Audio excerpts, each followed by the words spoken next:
साथियों, आप सभी का इस प्लेटफॉर्म पर स्वागत है। यहाँ पर हम लोग आगामी यूपी पीसीएस की प्रारंभिक परीक्षा के लिए कुछ महत्वपूर्ण कंटेंट देख रहे हैं और इसी कड़ी में हम लोग जो है आज की वीडियो में जो उत्तर प्रदेश लोक सेवा आयोग के द्वारा पूर्व में जो भी पीसीएस की परीक्षाएं कराई गई हैं, उन परीक्षाओं में जो विज्ञान के प्रश्न पूछे गए हैं, उन प्रश्नों को इस वीडियो में हम लोग देखेंगे।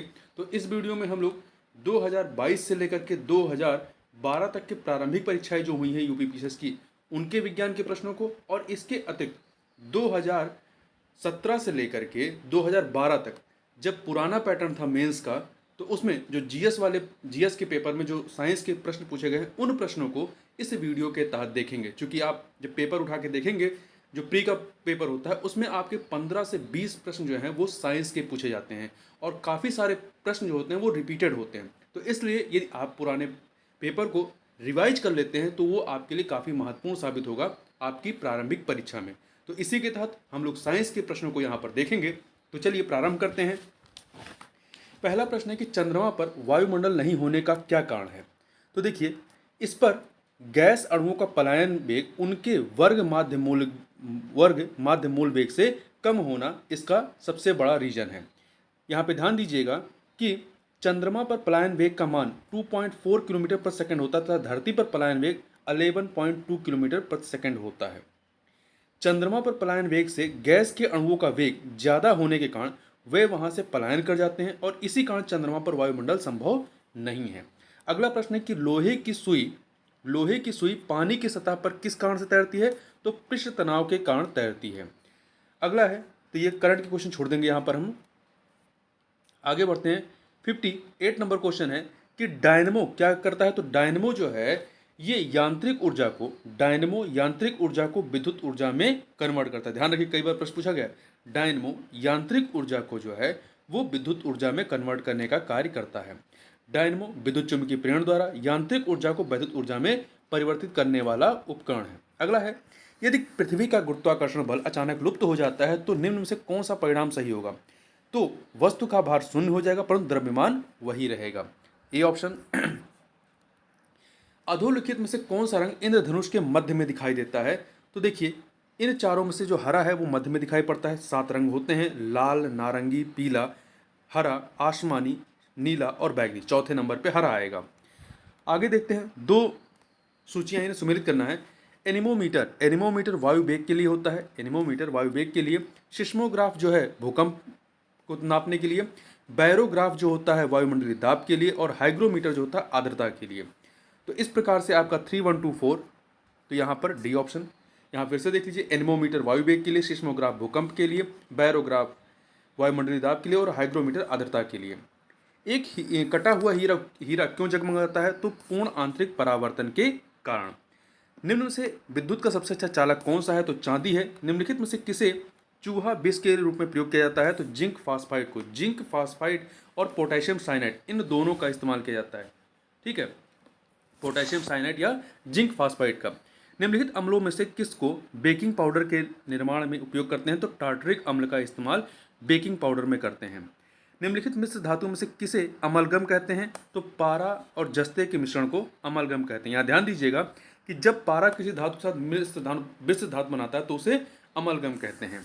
आगे 2 सूचियाँ दी गई हैं, इन्हें हमें सुमेलित करना है। तो यहाँ पर आप देखिए, जो ऑडियोग्राम है वो उससे कान का चेकअप होता है। ईसीजी हृदय के लिए, ईईजी मस्तिष्क के लिए और मेमोग्राफ वक्ष के लिए। मानव स्वास्थ्य के लिए ट्रांस वसा सामान्यतः हानिकारक समझा जाता है क्योंकि यह स्तर कम करता है किसका, एचडीएल का। एचडीएल मतलब हाई डेंसिटी लिप्रोप्रोटीन का स्तर कम करता है। मानव तंत्र में प्रति ऑक्सी कारकों का क्या कार्य होता है। तो यह मुक्त मूलकों के प्रभाव से कोशिकाओं को बचाते हैं। क्या करते हैं, यह मुक्त मूलकों के प्रभाव से कोशिकाओं को बचाते हैं। अधोलिखित में से कौन सा पृथ्वी के कार्बन चक्र में कार्बन डाइऑक्साइड की मात्रा को नहीं बढ़ाता है। तो देखिए, श्वसन है, जैविक पदार्थों का क्षय है, ज्वालामुखी क्रिया, इससे कार्बन डाइऑक्साइड उत्सर्जित होता है। तो ये क्या करता है, कार्बन चक्र में कार्बन डाइऑक्साइड की मात्रा को बढ़ाएगा। परंतु प्रकाश संश्लेषण में क्या होता है, कार्बन डाइऑक्साइड का इस्तेमाल होता है, ठीक है, उसको एनर्जी में कन्वर्ट करने के लिए, भोजन बनाने और कार्बन ऑक्सीजन में कन्वर्ट करने के लिए। तो ये मात्रा को नहीं बढ़ाता प्रकाश संश्लेषण। जेम्स डी वाटसन तथा फ्रांसिस क्रिक का संबंध निम्नलिखित में से किस खोज से है? तो डीएनए की संरचना के खोज से। इन्हें 1953 में डीएनए की संरचना की खोज इन्होंने की थी और इसी के लिए इन्हें नोबेल प्राइज भी दिया गया था। खट्टे दूध के उत्पादों में कौन सा अम्ल होता है? तो लैक्टिक अम्ल होता है। जैसे दही में आपका लैक्टिक अम्ल होता है। निम्नलिखित में से कौन से सूक्ष्म जीवी जैव उर्वरक के रूप में प्रयोग किए जाते हैं? तो साइनोबैक्टीरिया जो हैं ये जैव उर्वरक के रूप में प्रयोग किए जाते हैं। निम्नलिखित में से कौन परजीवी पादप है? तो गोल्डन राइस जो है परजीवी या ट्रांसजेनिक पादप है जिसे जेनेटिक इंजीनियरिंग की मदद से तैयार किया गया है। कौन सा जीवित ऊतक उच्च वर्गीय पौधों में जैव पोषक वाहक का कार्य करता है? तो जैव पोषक वाहक का कार्य फ्लोएम करता है, जबकि जल का जो एक जगह से दूसरी जगह ले जाने का कार्य जो है वो जाइलम करता है। आगे चलते हैं। निम्नलिखित में से कौन सी ग्रीन हाउस गैस नहीं है? तो देखिए मीथेन, नाइट्रस ऑक्साइड, क्लोरोफ्लोरोकार्बन ये आपके ग्रीन हाउस गैसेस है, परंतु हाइड्रोजन ग्रीन हाउस गैस नहीं है। नोस्कापिन किससे प्राप्त होती है? तो ये पोस्ता या पॉपी से प्राप्त होती है। आगे बात करते हैं। ओजोन परत मुख्यतः पाई जाती है समताप मंडल स्ट्रेटोस्फीयर में पाई जाती है। आगे बात करते हैं। रक्त का थक्का बनने में किस विटामिन की आवश्यकता होती है? विटामिन के की आवश्यकता होती है। रुधिर के शीघ्र जमने में उष्मा, थ्राम्बिन, एड्रेनेलिन, कैल्शियम क्लोराइड तथा विटामिन के से सहायता मिलती है। निम्नलिखित रेडियो तत्वों में से किसका उपयोग मनुष्य के शरीर में रक्त प्रवाह की गति को मापने में किया जाता है?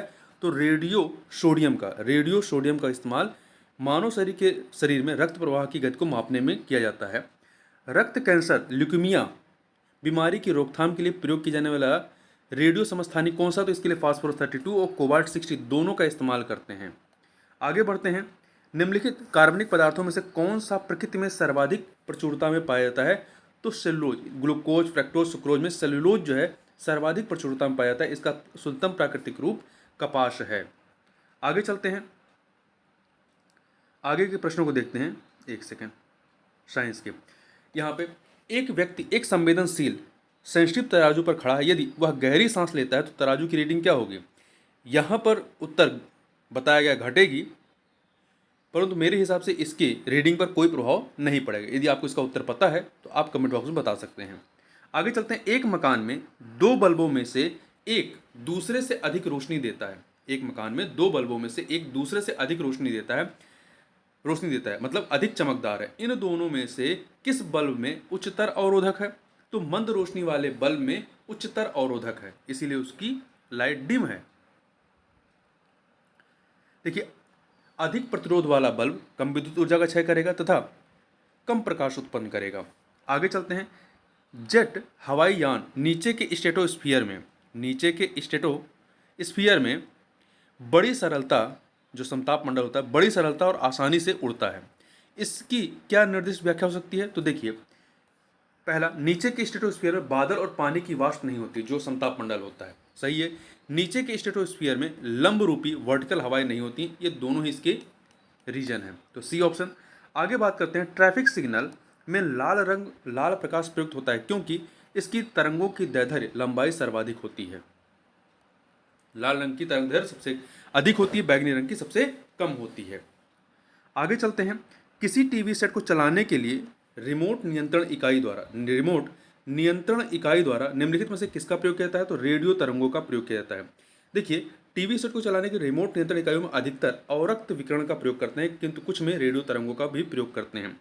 यदि अवरक्त विकिरण दिया होता तो हम अवरक्त इंफ्रारेड को मान लेते हैं।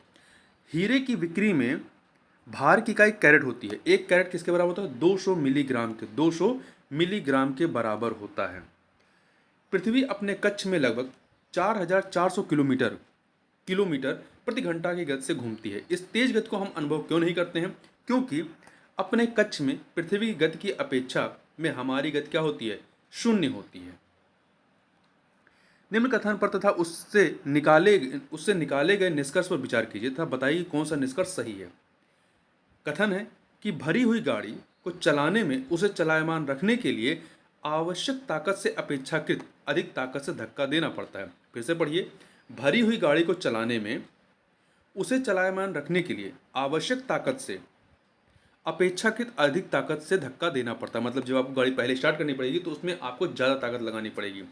तो निष्कर्ष क्या है कि एक बार गाड़ी चल पड़ने के बाद घर्षण कम होता है। तो सी ऑप्शन। आगे बढ़ते हैं अगले प्रश्न पर। अपने कक्ष में एक उपग्रह पृथ्वी के चक्कर लगाता रहता है, वह ऐसा निम्न किस कारण से करता है? तो केंद्राभिमुखी बल की वजह से करता है। जो अभिकेंद्री बल होता है, उपग्रह अपने कक्ष में अभिकेंद्र बल के कारण पृथ्वी का चक्कर लगाता रहता है। दूर संचार के लिए प्रयुक्त तरंगे कौन सी होती हैं? माइक्रोवेव। माइक्रोवेव तरंगे इस्तेमाल करते हैं दूर संचार के लिए। जब दो समानांतर समतल दर्पणों के बीच कोई वस्तु रखी जाती है तो बनने वाले प्रतिबिंबों की संख्या कितनी होती है? अनंत होती है। सोनार में हम उपयोग करते हैं किसका? पराश्रव्य तरंगों का। किसका इस्तेमाल करते हैं? पराश्रव्य तरंगों का इस्तेमाल करते हैं। अगला है कथन कांड का प्रश्न है। कथन है कि एक हवाई जहाज के पंख की ऊपरी सतह उन्न तोदर बनाई जाती है और निचली सतह नतोदर बनाई जाती है। कारण, शीर्ष भाग या टॉप पर वायु प्रवाह की द्रुत गति कम होती है और इसलिए अधोभाग में शीर्ष भाग से दबाव कम रहता है। तो इसमें पहला कथन तो सही है, दूसरा वाला आपका गलत है। देखिए इसको व्याख्या थोड़ा पढ़ लीजिए आप। एक हवाई जहाज में पंख की ऊपरी सतह उन्नतोदर बनाई जाती है और निचली सतह नतोदर बनाई जाती है, इसलिए कथन जो है सत्य है। कारण की बात करें, वायुयान के पंख की अनुप्रस्थ काट के आकार की संरचना इस प्रकार होती है कि पंख के ऊपर की हवा की गति इसके नीचे की हवा की गति से अधिक होती है। पंख के ऊपर की हवा की गति जो होती है इसके नीचे की हवा की गति से अधिक होती है। इस प्रकार पंख के ऊपर एक निम्न वायुदाब का क्षेत्र बन जाता है। इस कारण विमान ऊपरी बल द्वारा ऊपर की ओर उठने लगता है। निकट दृष्टि दोष की रोग मुक्ति होती है अवतल लेंस से। निकट दृष्टि दोष में अवतल लेंस और दूर दृष्टि दोष में उत्तल लेंस। निकट दृष्टि दोष में क्या होता है कि निकट की वस्तु साफ दिखाई पड़ती है परंतु दूर की वस्तु साफ नहीं दिखाई पड़ती है। एक अंतरिक्ष यात्री अपने सहपाठी को चंद्रमा की सतह पर सुन नहीं सकता क्योंकि ध्वनि प्रचारित करने के का माध्यम वहां नहीं होता। कोई माध्यम नहीं होता, बिना माध्यम के ध्वनि प्रवाहित नहीं होती है। आगे चलते हैं। सूर्यास्त तथा सूर्योदय के समय सूर्य के लाल रंग का प्रतीत होने का कारण क्या है? प्रकाश का प्रकीर्णन। प्रकाश का प्रकीर्णन महत्वपूर्ण है, याद रखिएगा। आगे चलते हैं। खगोलीय दूरदर्शी से बना प्रतिबिंब, खगोलीय दूरदर्शी से बना प्रतिबिंब होता है काल्पनिक और बड़ा, मतलब काल्पनिक आभासी और बड़ा होता है। खारे पानी को शुद्ध पानी में परिवर्तित करने की प्रक्रिया को क्या कहते हैं? उत्क्रम पराशरण कहते हैं। निम्नलिखित में से कौन सा रसायन कृत्रिम वर्षा में प्रयोग होता है? सिल्वर आयोडाइड का इस्तेमाल करते हैं। सिल्वर आयोडाइड और शुष्क बर्फ जैसे तत्व का प्रयोग किए जाते हैं। अगला है, दो सूचियां दी गई हैं, इन्हें हमें सुमेलित करना है। तो देखिए फ्रेयान क्या है? फ्रेयान आपका प्रशीतक है। तो 2 टेट्राएथिल लेड ये एंटीनॉक है, अपश फोटरोधी है। तो 1 एटीनॉक कारक है। तीसरा बेंजीन हेक्साक्लोराइड ये आपका क्या है? कीटनाशी, इसलिए 4 से मिलाएंगे। कार्बन टेट्राक्लोराइड ये क्या है? अग्निशामक है, 3 से मिलाएंगे तो 2 1 4 3 डी ऑप्शन। यहाँ पे फिर से देख लीजिए, फ्रेयान प्रशीतक है, टेट्राएथिल लेड एंटीनॉक एजेंट है, बेंजीन हेक्साक्लोराइड कीटनाशी है, कार्बन टेट्राक्लोराइड अग्निशामक है। अंगुलियों के निशानों की बहुरंगीय सतह पर उभारने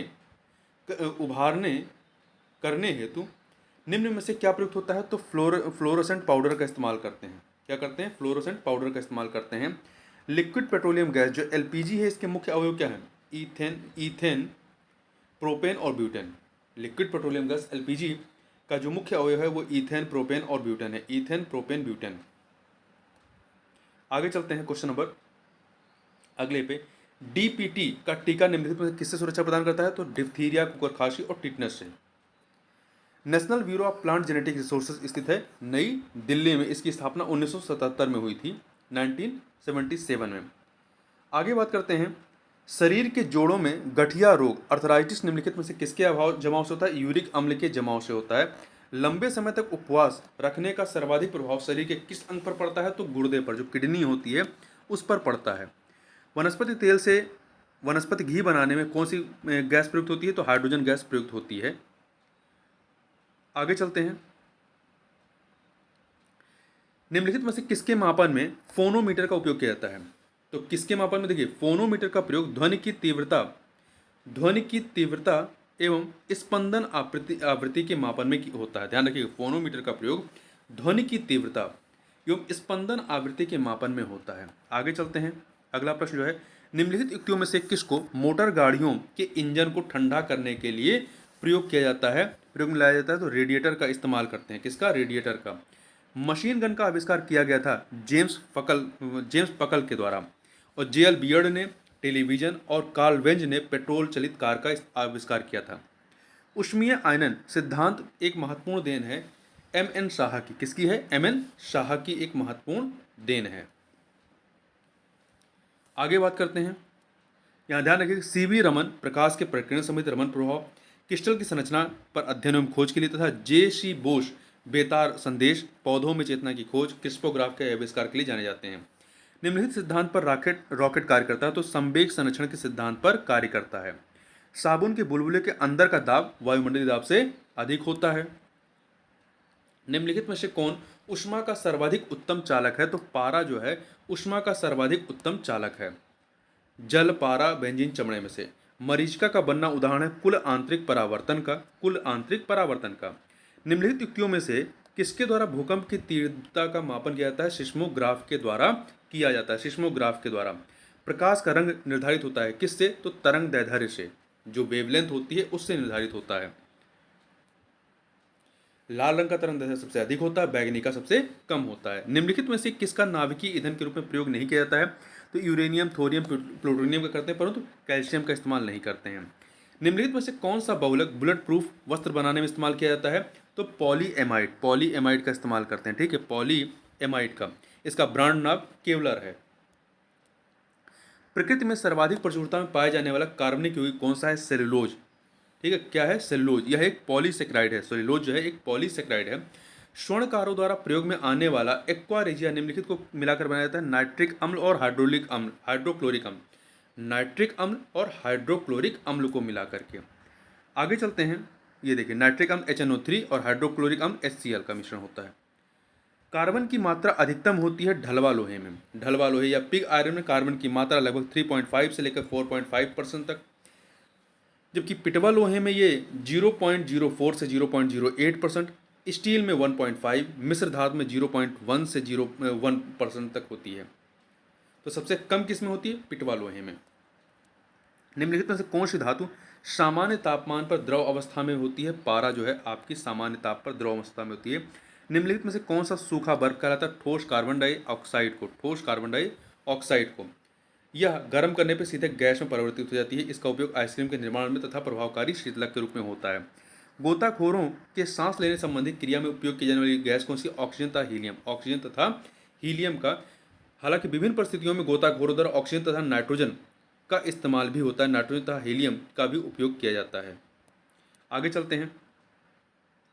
अगला प्रश्न है, चिकित्सीय भाषा में गोल्डन आवर का संबंध है हृदयघात से, हार्ट अटैक से।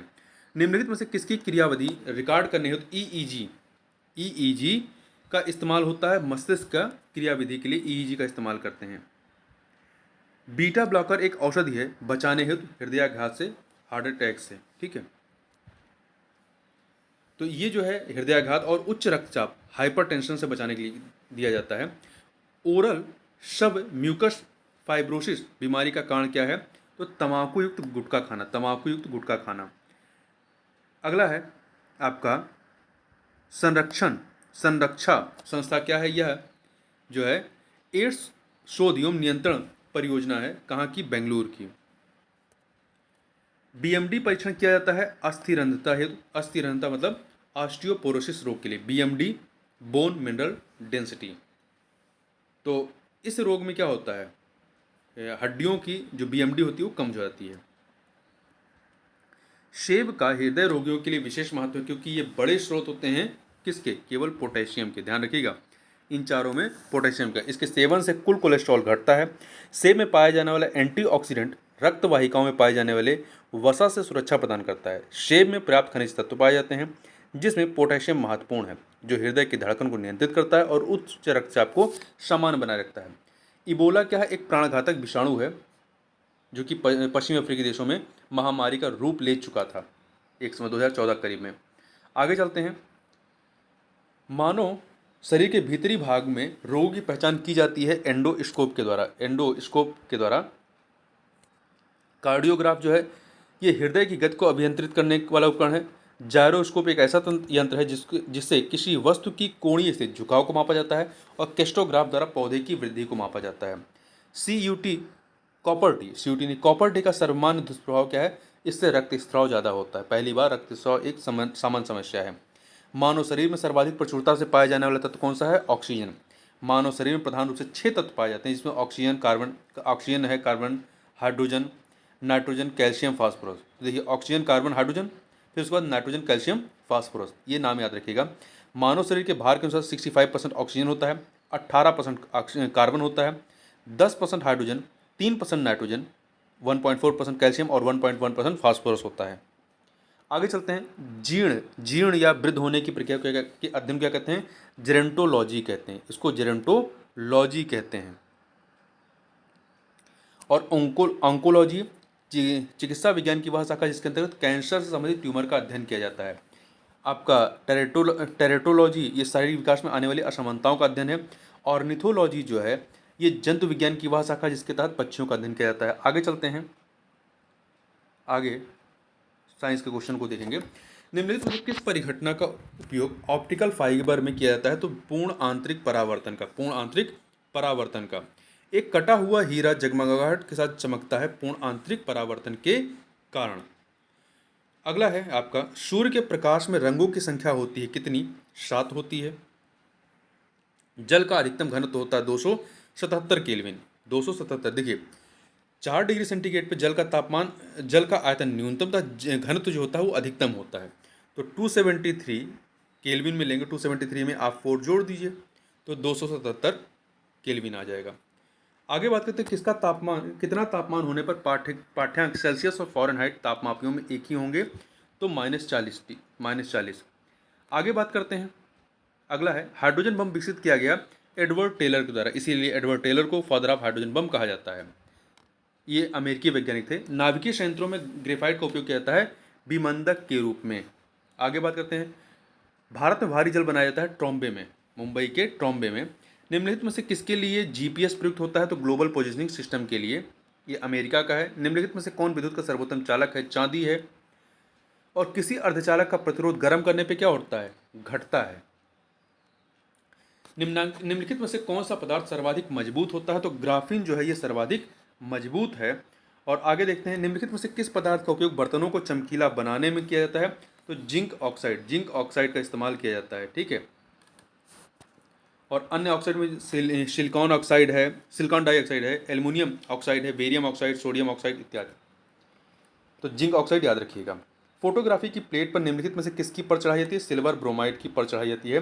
निम्नलिखित में से किस यौगिक का उपयोग अग्निरोधक कपड़ा बनाने में होता है? एल्युमिनियम सल्फेट का। निम्नलिखित में से कौन एक प्राकृतिक बहुलक नहीं है? तो देखिए ऊन, चमड़ा, रेशम ये है, परंतु नायलॉन नहीं है। निम्नलिखित में से कौन एक विस्फोटक नहीं है? तो नाइट्रोक्लोरोफॉर्म जो है ये निश्चेतक का कार्य करता है। ऑपरेशन के पूर्व मरीजों को बेहोश करने के लिए इस्तेमाल किया जाता है, जबकि टीएनटी, पोटेशियम क्लोराइड ये विस्फोटक हैं। निम्नलिखित में से किसको वुड स्प्रेड भी कहा जाता है? तो मेथिल एल्कोहल या मेथनॉल को। आगे बात करते हैं, निम्नलिखित में से कौन केवल कार्बन से बना है? तो ग्राफीन, ये कार्बन का एक द्विआयामी अपरूप है। निम्नलिखित में से कौन सा युग्म सही सुमेलित नहीं है? एस्कार्बिक अम्ल जो होता है एस्कार्बिक अम्ल नींबू में, माल्टोस माल्ट में, एसिटिक अम्ल जो है दही में नहीं, एसिटिक अम्ल आपका सिरके में होता है, दही में आपका लैक्टिक अम्ल होता है, और फार्मिक अम्ल लाल चींटी के काटने पे। निम्नलिखित में से कौन सा जैव रूपांतरण मानव शरीर को अधिकतम ऊर्जा प्रदान करता है? तो एटीपी का एडीपी में परिवर्तन। एटीपी एडोसाइन ट्राइफॉस्फेट और एडीपी एडिनोसिन डाइफॉस्फेट। निम्नलिखित में से कौन सा लवण मानव हड्डियों में सर्वाधिक मात्रा में पाया जाता है? कैल्शियम फॉस्फेट सर्वाधिक मात्रा में पाया जाता है, कैल्शियम फॉस्फेट। आगे बात करते हैं, बीएमडी परीक्षण का पूर्ण रूप क्या है? बोन मिनरल डेंसिटी है। समुद्री खरपतवार निम्नलिखित में से किसका महत्वपूर्ण स्रोत है? आयोडीन का महत्वपूर्ण स्रोत है। सभी जैव यौगिकों में सर्वाधिक आवश्यक मूल तत्व कार्बन होता है। कार्बनिक यौगिकों में कार्बन अनिवार्यता पाया जाता है। इंसुलिन क्या होता है? प्रोटीन होता है। इंसुलिन एक प्रोटीन श्रृंखला का एक पेप्टाइड हार्मोन है, पेप्टाइड हार्मोन जो कि अग्नाशय के अंतःस्रावी भाग लैंगरहेंस की द्वीपिकाओं की बीटा कोशिकाओं से स्त्रावित होता है। निम्नलिखित में से कौन सा यौगिक मानव शरीर में संग्रहित नहीं रहता है? तो अमीनो अम्ल जो है ये अमीनो अम्ल मानव शरीर में संग्रहित नहीं रहता है। ये प्रोटीन छोटी इकाइयों से बने होते हैं। मानव शरीर का भार अधिकतम ध्रुवों पर होता है, पोल्स पर होता है, क्योंकि वहाँ जी की वैल्यू ज़्यादा होती है। आगे चलते हैं साइंस के प्रश्नों पर। ब्लैक होल संबंधी प्रथम सूचना प्रस्तुत की गई थी किसके द्वारा? एस चंद्रशेखर के द्वारा, ठीक है, एस चंद्रशेखर के द्वारा प्रस्तुत की गई थी। और इसके लिए इन्हें जो है 1983 में नोबेल प्राइज मिला था। साइटोट्रॉन साइटोट्रॉन ऐसा यंत्र है जिससे उत्पन्न किया जाता है कृत्रिम मौसम को। निम्नलिखित संयंत्रों में से किसका उपयोग अत्यधिक उच्च ताप को मापने में करते हैं? तो पायरोमीटर का इस्तेमाल करते हैं। पायरोमीटर हिंदी में उत्तापमापी कहा जाता है। निम्नलिखित वैज्ञानिकों में से किसने किसने नवीन सापेक्षता सिद्धांत प्रतिपादित किया था? तो जेवी नार्लिकर ने नवीन सापेक्षता सिद्धांत का प्रतिपादन किया था। उन्होंने वरिष्ठ वैज्ञानिक डॉक्टर फ्रेड होयले के साथ मिलकर आइंस्टीन के सापेक्षता सिद्धांत में संशोधन कर यह सिद्धांत प्रतिपादित किया था। कांसा मिश्र धातु है तांबे और टिन का। कांसा जो है तांबे और मिश्र का। कांसा मतलब ब्रोंज, तांबे 88% तांबा और 12% टीन की मिश्र धातु है। इसका उपयोग बर्तन और मूर्तियां बनाने में किया जाता है। निम्नलिखित धातु में से कौन स्वतंत्र अवस्था में पाई जाती है? तो सोना जो है ये आपका स्वतंत्र अवस्था में सोना स्वतंत्र अवस्था में पाई जाती है। गैसोहॉल एक मिश्रण है किसका? गैसोलीन और एथेनॉल का। गैसोहॉल मिश्रण है गैसोलीन और एथेनॉल का। ठीक है, आगे बढ़ते हैं। अधोलिखित युगों में से कौन सा एक सही सुमेलित नहीं है? तो देखिए, पायरिन अग्निशामक के रूप में इस्तेमाल होता है। सल्फर डाइऑक्साइड अम्ल वर्षा में। फ्रेयॉन जो है प्रशीतक के रूप में। फ्लोरीन फ्लोरीन युक्त बहुलक के लिए नहीं, ये सही नहीं है। ठीक है, फ्लोरीन कार्बन का एक उपयोगी अपर रूप होता है। आगे बात करते हैं वनस्पति तेलों के हाइड्रोजनीकरण में निम्नलिखित में से किस उत्प्रेरक का उपयोग किया जाता है? तो निकेल का इस्तेमाल करते हैं, निकेल का। निम्नलिखित में से कौन सा रंग सोडियम क्रोमेट द्वारा आपूर्त होता है सोडियम क्रोमेट द्वारा? तो लाल रंग। आरडीएक्स आविष्कृत हुआ किसके द्वारा? हैनिंग के द्वारा। आरडीएक्स अनुसंधान विभाग विस्फोटक या रॉयल विध्वंसक विस्फोटक रिसर्च डिपार्टमेंट एक्सप्लोसिव और रॉयल डिमोलिशन एक्सप्लोसिव, इसी का संक्षिप्त रूप है आरडीएक्स। इसकी खोज जर्मनी के जॉर्ज फ्रेडरिक हैनिंग के द्वारा की गई थी। निम्नलिखित तत्वों में से कौन जब वायु तथा अंधेरे में रखा जाता है तो स्वतः दीप्त हो उठता है? तो आपका श्वेत फास्फोरस, इसीलिए इसको पानी में रखा जाता है। निम्नलिखित तत्वों में से कौन सर्वाधिक यौगिक निर्माण करता है? तो आपका कार्बन। निम्नलिखित में से कौन जीवाश्म ईंधन है? तो देखिए, जीवाश्म ईंधन जो प्राकृतिक गैस है ये आपकी एक जीवाश्म ईंधन है। लिपिड्स का पाचन निम्नलिखित में से कुछ की उपस्थिति में होता है। किसकी उपस्थिति में? तो पित्त अम्ल और लाइपेसेज की उपस्थिति में होता है। देखिए, हमारे भोजन सामग्री में अधिकांश लिपिड्स सरल वसाओं अर्थात ट्राइग्लिसराइड के रूप में होते हैं। लिपिड्स के पाचन में लाइपेज नामक एंजाइम की महत्वपूर्ण भूमिका होती है। यह लिपिड्स को वशीय अम्लों तथा मोनोग्लिसराइड में विखंडित करते हैं। पित्त में कोई पाचक एंजाइम नहीं होता, फिर भी यह लिपिड्स के पाचन एवं अवशोषण में सहायक होता है। यह वसा का इमल्सीकरण करता है। जबकि पेप्सिन जो है, पेप्सिन नामक एंजाइम प्रोटीन के पाचन में सहायक होती है। श्वसन में ऊर्जा उत्पादित होती है किस रूप में? एटीपी के रूप में। ठीक है, एटीपी के रूप में उत्पादित होती है। विटामिन B12 निम्नलिखित में से कौन सी धातु मौजूद होती है इसमें? तो कोबाल्ट होती है विटामिन B12 में। निम्नलिखित में से कौन सा रोग कवक जनित है? जो कवक से होता है, फंगस से। तो आपका गंजापन फंगस से होता है। कीट भक्षी पौधे जिस मृदा में उगते हैं उसमें कमी रहती है किसकी? नाइट्रोजन की कमी रहती है। और कीट भक्षी पौधों के उदाहरणों में आपका नेफेंथीस, डायोनिया, ड्रोसेरा, यूट्रिकुलेरिया इत्यादि हैं। निम्नलिखित में से कौन प्रोटीन को विकृत नहीं करता है? प्रोटीन को विकृत नहीं करता है तो अवरक्त किरणें, देखिए उष्मा, एक्स किरणें, भारी धातु, लवण आदि प्रोटीन को विकृत करते हैं, जबकि अवरक्त किरणें जो होती हैं वो प्रोटीन को विकृत नहीं करती हैं।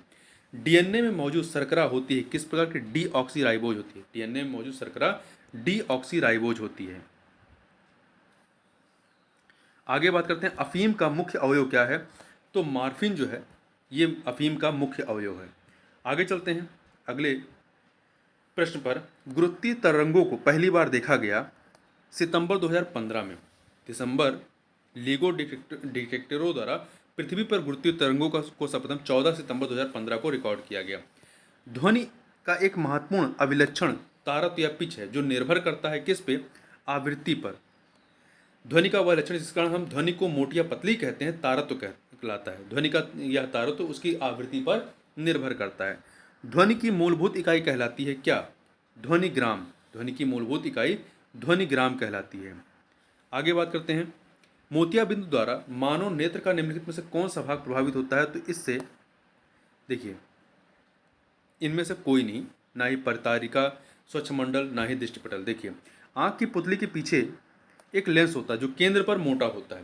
मोतियाबिंद होने पर नेत्र दृष्टि धुंधली हो जाती है। यह नेत्र लेंस के धुंधला हो जाने के कारण होता है। इसके निदान हेतु अपारदर्शी लेंस को हटाकर नया कृत्रिम लेंस लगा दिया जाता है।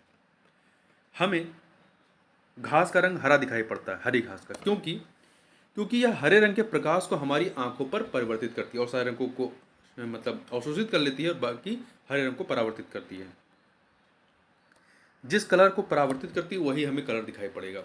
एक पिंड का अधिकतम भार निम्नलिखित में से किसमें होता है? तो ये हाइड्रोजन, एक पिंड का अधिकतम भार हाइड्रोजन में होगा। ये किसी पिंड का द्रव्यमान सदैव नियत रहता है। उसका भार दो चीज़ों पर निर्भर करता है, एक तो गुरुत्व बल पर, दूसरा पिंड पर लगने वाले उत्क्षेप बल पर। दिए गए विकल्प में हाइड्रोजन सबसे हल्का और विरल माध्यम है, अतः उसके द्वारा लगाया गया उत्क्षेप बल सबसे कम होगा, अतः पिंड का भार हाइड्रोजन में सर्वाधिक होगा। आगे बात करते हैं। एक गर्म पिंड 90 डिग्री से लेकर 75 डिग्री सेंटीग्रेड तक ठंडा होने में 25 सेकंड का समय लगता है। वहीं 75 से लेकर 60 डिग्री सेंटीग्रेड तक 60 डिग्री तक ठंडा होने में कितना समय लेगा? तो देखिए, ऊष्मागतिकी सिद्धांत के अनुसार किसी निश्चित पदार्थ की समान परिस्थिति में ठंडा या गर्म होने की दर नियत रहती है। यदि 90 से 75 15 का डिफरेंस हुआ, फिर 75 से 60, यहाँ भी 15 का डिफरेंस है। तो देखिए, किसी निश्चित पदार्थ की समान परिस्थिति में ठंडा या गर्म होने की दर नियत रहती है, अतः 90 से 75 तक ठंडा होने में 25 सेकंड में 15 डिग्री सेंटीग्रेड तापमान कम हो रहा है, तो 75 से 60 डिग्री में 75 डिग्री सेंटीग्रेड का तापमान जो है वो 25 सेकंड में ही कम होगा। तो यहाँ पे 25 सेकंड हो जाएगा। रसायन विज्ञान के प्रश्नों को देखते हैं। सामान्य ताप पर निम्नलिखित में से कौन सा तत्व द्रव रूप में पाया जाता है? तो आपका ब्रोमीन जो है द्रव रूप में पाया जाएगा, ब्रोमीन। आगे बात करते हैं। निम्नलिखित में से किस तत्व को मिट्टी के तेल में सुरक्षित रखा जाता है? तो सोडियम को। सोडियम वायु में बहुत क्रियाशील होती है। निम्नलिखित में से किन बहुलकों का उपयोग बुलेट प्रूफ वस्तुओं को बनाने में किया जाता है? देखिए, इसमें केवलार और लेक्सॉन का 1 और 3 सी ऑप्शन। तो केवलार तथा लेक्सॉन बहुलकों का उपयोग बुलेट प्रूफ, शीशा, डीवीडी, किचन के बर्तन आदि बनाने में किया जाता है। जबकि जो ग्लिप्टाल है, एक यह थर्मो सेंसिटिव प्लास्टिक है, इसमें तन्यता नहीं होती, इसलिए इसका इस्तेमाल पेंट बनाने में किया जाता है। आगे बात करते हैं। अगला देखिए, कृत्रिम रूप से फलों को पकाया जाता है एथिलीन की मदद से, 3 से मिलाइए। बेकिंग सोडा जो है सोडियम बाइकार्बोनेट है, 4 से मिलाइए। शीतल पेय में कार्बन डाइऑक्साइड होता है, 1 से मिलाइए। क्वार्टज में सोडियम सिलिकेट होगा, 2 से मिला दीजिए। तो आपका क्या हो जाएगा? 3 4 1 2 बी ऑप्शन। आगे बढ़ते हैं। यहाँ देख लीजिए, कृत्रिम रूप से फलों को पकाया जाना ethylene, baking soda sodium bicarbonate, शीतल पेय carbon dioxide, quartz sodium silicate. नीचे दिए गए युग्मों में से कौन सा एक युग्म सुमिलित नहीं है? सूखी बर्फ ठोस कार्बन डाइऑक्साइड होता है, शेविन कीटनाशक, टेफ्लॉन फ्लोरीन युक्त बहुलक होता है, फुलेरिन फ्लोरीन युक्त कार्बनिक यौगिक होता है। तो ये डी वाला आपका सही नहीं है। देखिए, फ्लोरीन कार्बन का अणु है, फ्लोरीन कार्बन का अणु है जो एक विशेष संरचना के लिए होता है, जबकि जो फ्लोरीन है ये एक रासायनिक तत्व होता है। तो दोनों अलग हैं। आगे बात करते हैं। जीव विज्ञान के प्रश्नों को देखें। तो पित्ताशय में उपस्थित पाषाण या पथरी निम्नलिखित में से किसका पाचन प्रभावित करता है? तो ये वसा का पाचन जो है प्रभावित करता है। ये कृत से उत्पन्न पित्त का भंडारण पित्ताशय करता है। ये कृत से उत्पन्न पित्त का जो भंडारण है वो पित्ताशय करता है। पित्ताशय के अंदर पित्त अवयवों के सघनन से बना हुआ रवाकृत जमाव ही पित्त की पथरी है। पित्त की पथरी वसायुक्त भोजन के पाचन में समस्या उत्पन्न कर सकती है। पोलिथीन है एक सामान्य मच्छर विकर्षक है। ठीक है, सामान्य मच्छर विकर्षक है। घाव भरने के लिए निम्नलिखित विटामिन से कौन सहायक होती है? तो विटामिन सी, एस्कर्बिक एसिड, ये सहायक होती है। ठीक है, निम्नलिखित में से कौन सा एक सल्फा औषधि है? सल्फा औषध, तो सीबाजोल जो है, सीबाजोल एक से आपका सल्फा औषधि है। चाय की पत्तियों में विद्यमान सर्वाधिक महत्व का उत्तेजक कौन सा होता है? तो कैफीन होता है। क्या होता है? कैफीन होता है। CO 1148 एक महत्वपूर्ण प्रजाति है किसकी? तो गन्ना की एक महत्वपूर्ण प्रजाति है जो कि पूर्वी उत्तर प्रदेश में मुख्यतः पाई जाती है। निम्नलिखित में से कौन सा जानवर ठोस मूत्र उत्सर्जित करता है? तो जो कंगारू चूहा होता है, ये कंगारू चूहा। कथनों पर विचार कीजिए। कथन है कि विटामिन B12 यकृत में लगभग 3 से 5 वर्षों तक संग्रहित रहता है, तो ये कथन सही है। दूसरा, विटामिन B12 जल में विलेय है, ये भी आपका सही है। तो दोनों कथन सही है, परंतु स्पष्टीकरण नहीं है। ठीक है, देखिए यकृत कोशिकाओं में vitamin A, D, E, K तथा विटामिन B12 का संचय होता है। विटामिन B12 यकृत में लगभग 3 से 5 वर्षों तक संग्रहित रहता है। विटामिन V तथा विटामिन C जल में घुलनशील विटामिन है। आगे बात करते हैं सभी प्रकार के कैंसर की चिकित्सा है, तो निम्नलिखित में से कौन सा उपचार नवीनतम है? तो आपका तीव्रता अधिमिश्रित विकिरण चिकित्सा IMRT। निम्नलिखित में से कौन सा अनाज मानव निर्मित है? कौन सा अनाज मानव निर्मित है? तो आपका ट्रिटिकल मानव निर्मित अनाज है। वैज्ञानिकों ने इस संकर पौधे को प्रयोगशाला में गेहूं तथा राई को परस्पर संकरण करा करके तैयार किया है। अधोलिखित में से कौन सा एक यौगिक विटामिन नहीं है? अधोलिखित में से कौन सा एक विटामिन नहीं है? तो इसमें देखिए आपका नियासिन विटामिन है, परंतु थायरॉक्सिन जो है ये विटामिन नहीं है। रिबोफ्लेविन, पिरिडॉक्सिन ये सभी हैं। देखिए विटामिन B2, विटामिन B3 तथा विटामिन B6। विटामिन B2 का नाम है राइबोफ्लेविन, विटामिन B3 का नाम है नियासिन तथा विटामिन B6 का पायरिडॉक्सिन है। थायरॉक्सिन जो है एक हार्मोन है जो थायराइड ग्रंथि से स्रावित होता है। निम्नलिखित जानवरों में से कौन सा एक जानवर नहीं जिसे थोड़ा सफलतापूर्वक भाषा का उपयोग करना सिखाया गया है? तो कुत्ता, वनमानुष, तोता तथा डॉल्फिन ही ऐसे जीव हैं जिन्हें कुत्ते की तुलना में कहीं अधिक भाषा का प्रयोग अर्थात संकेतों को समझना तथा परस्पर प्रेषित करना सिखाया जा सकता है। चलिए अगला प्रश्न देखते हैं। मृग मरीचिका का कारण क्या है? तो मृग मरीचिका का कारण प्रकाश का पूर्ण आंतरिक परावर्तन है। प्रकाश का रंग निर्धारित होता है किससे? इसके तरंगदैर्ध्य वेवलेंथ से निर्धारित होता है। लाल रंग का सबसे अधिक होता है, बैगनी का सबसे कम होता है। पराश्रव्य वे ध्वनियाँ हैं जिनकी आवृत्तियाँ होती हैं 20 हर्ट्ज से अधिक।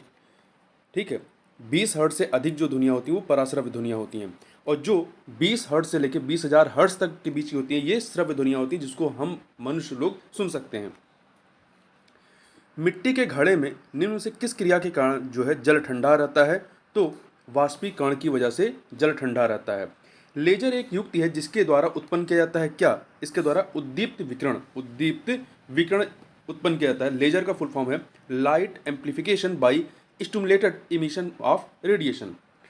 लोलक घड़ियां गर्मियों में सुस्त हो जाती हैं, क्यों? क्योंकि लोलक की लंबाई बढ़ जाती है। यहाँ ये फार्मूला आप याद रखिएगा, सरल लोलक का जो आवर्तकाल होता है T = 2π√L/g, जहाँ L लोलक की लंबाई होती है और g आपका ग्रेविटी है।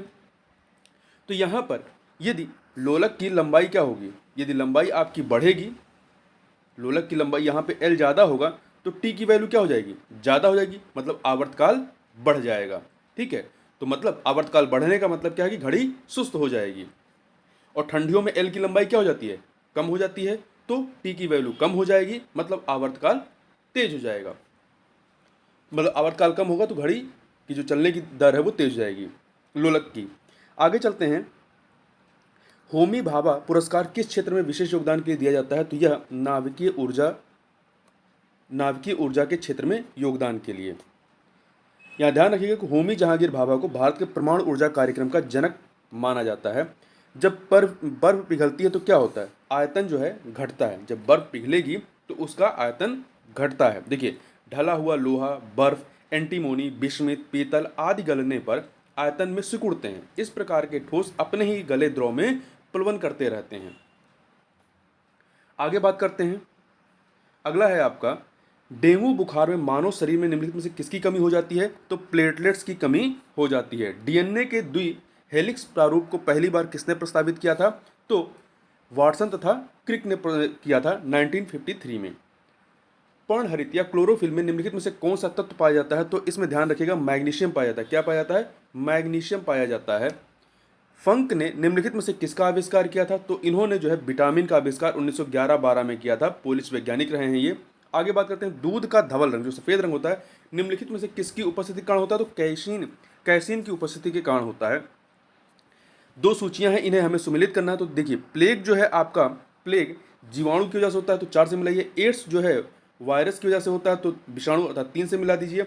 वहीं गंजापन जो है ये कवक फंगस की वजह से होता है तो 2 से मिलाइए। मलेरिया प्रोटोजोआ से, तो 1 से मिला दीजिए, तो 4321, 4321 डी ऑप्शन हो जाएगा।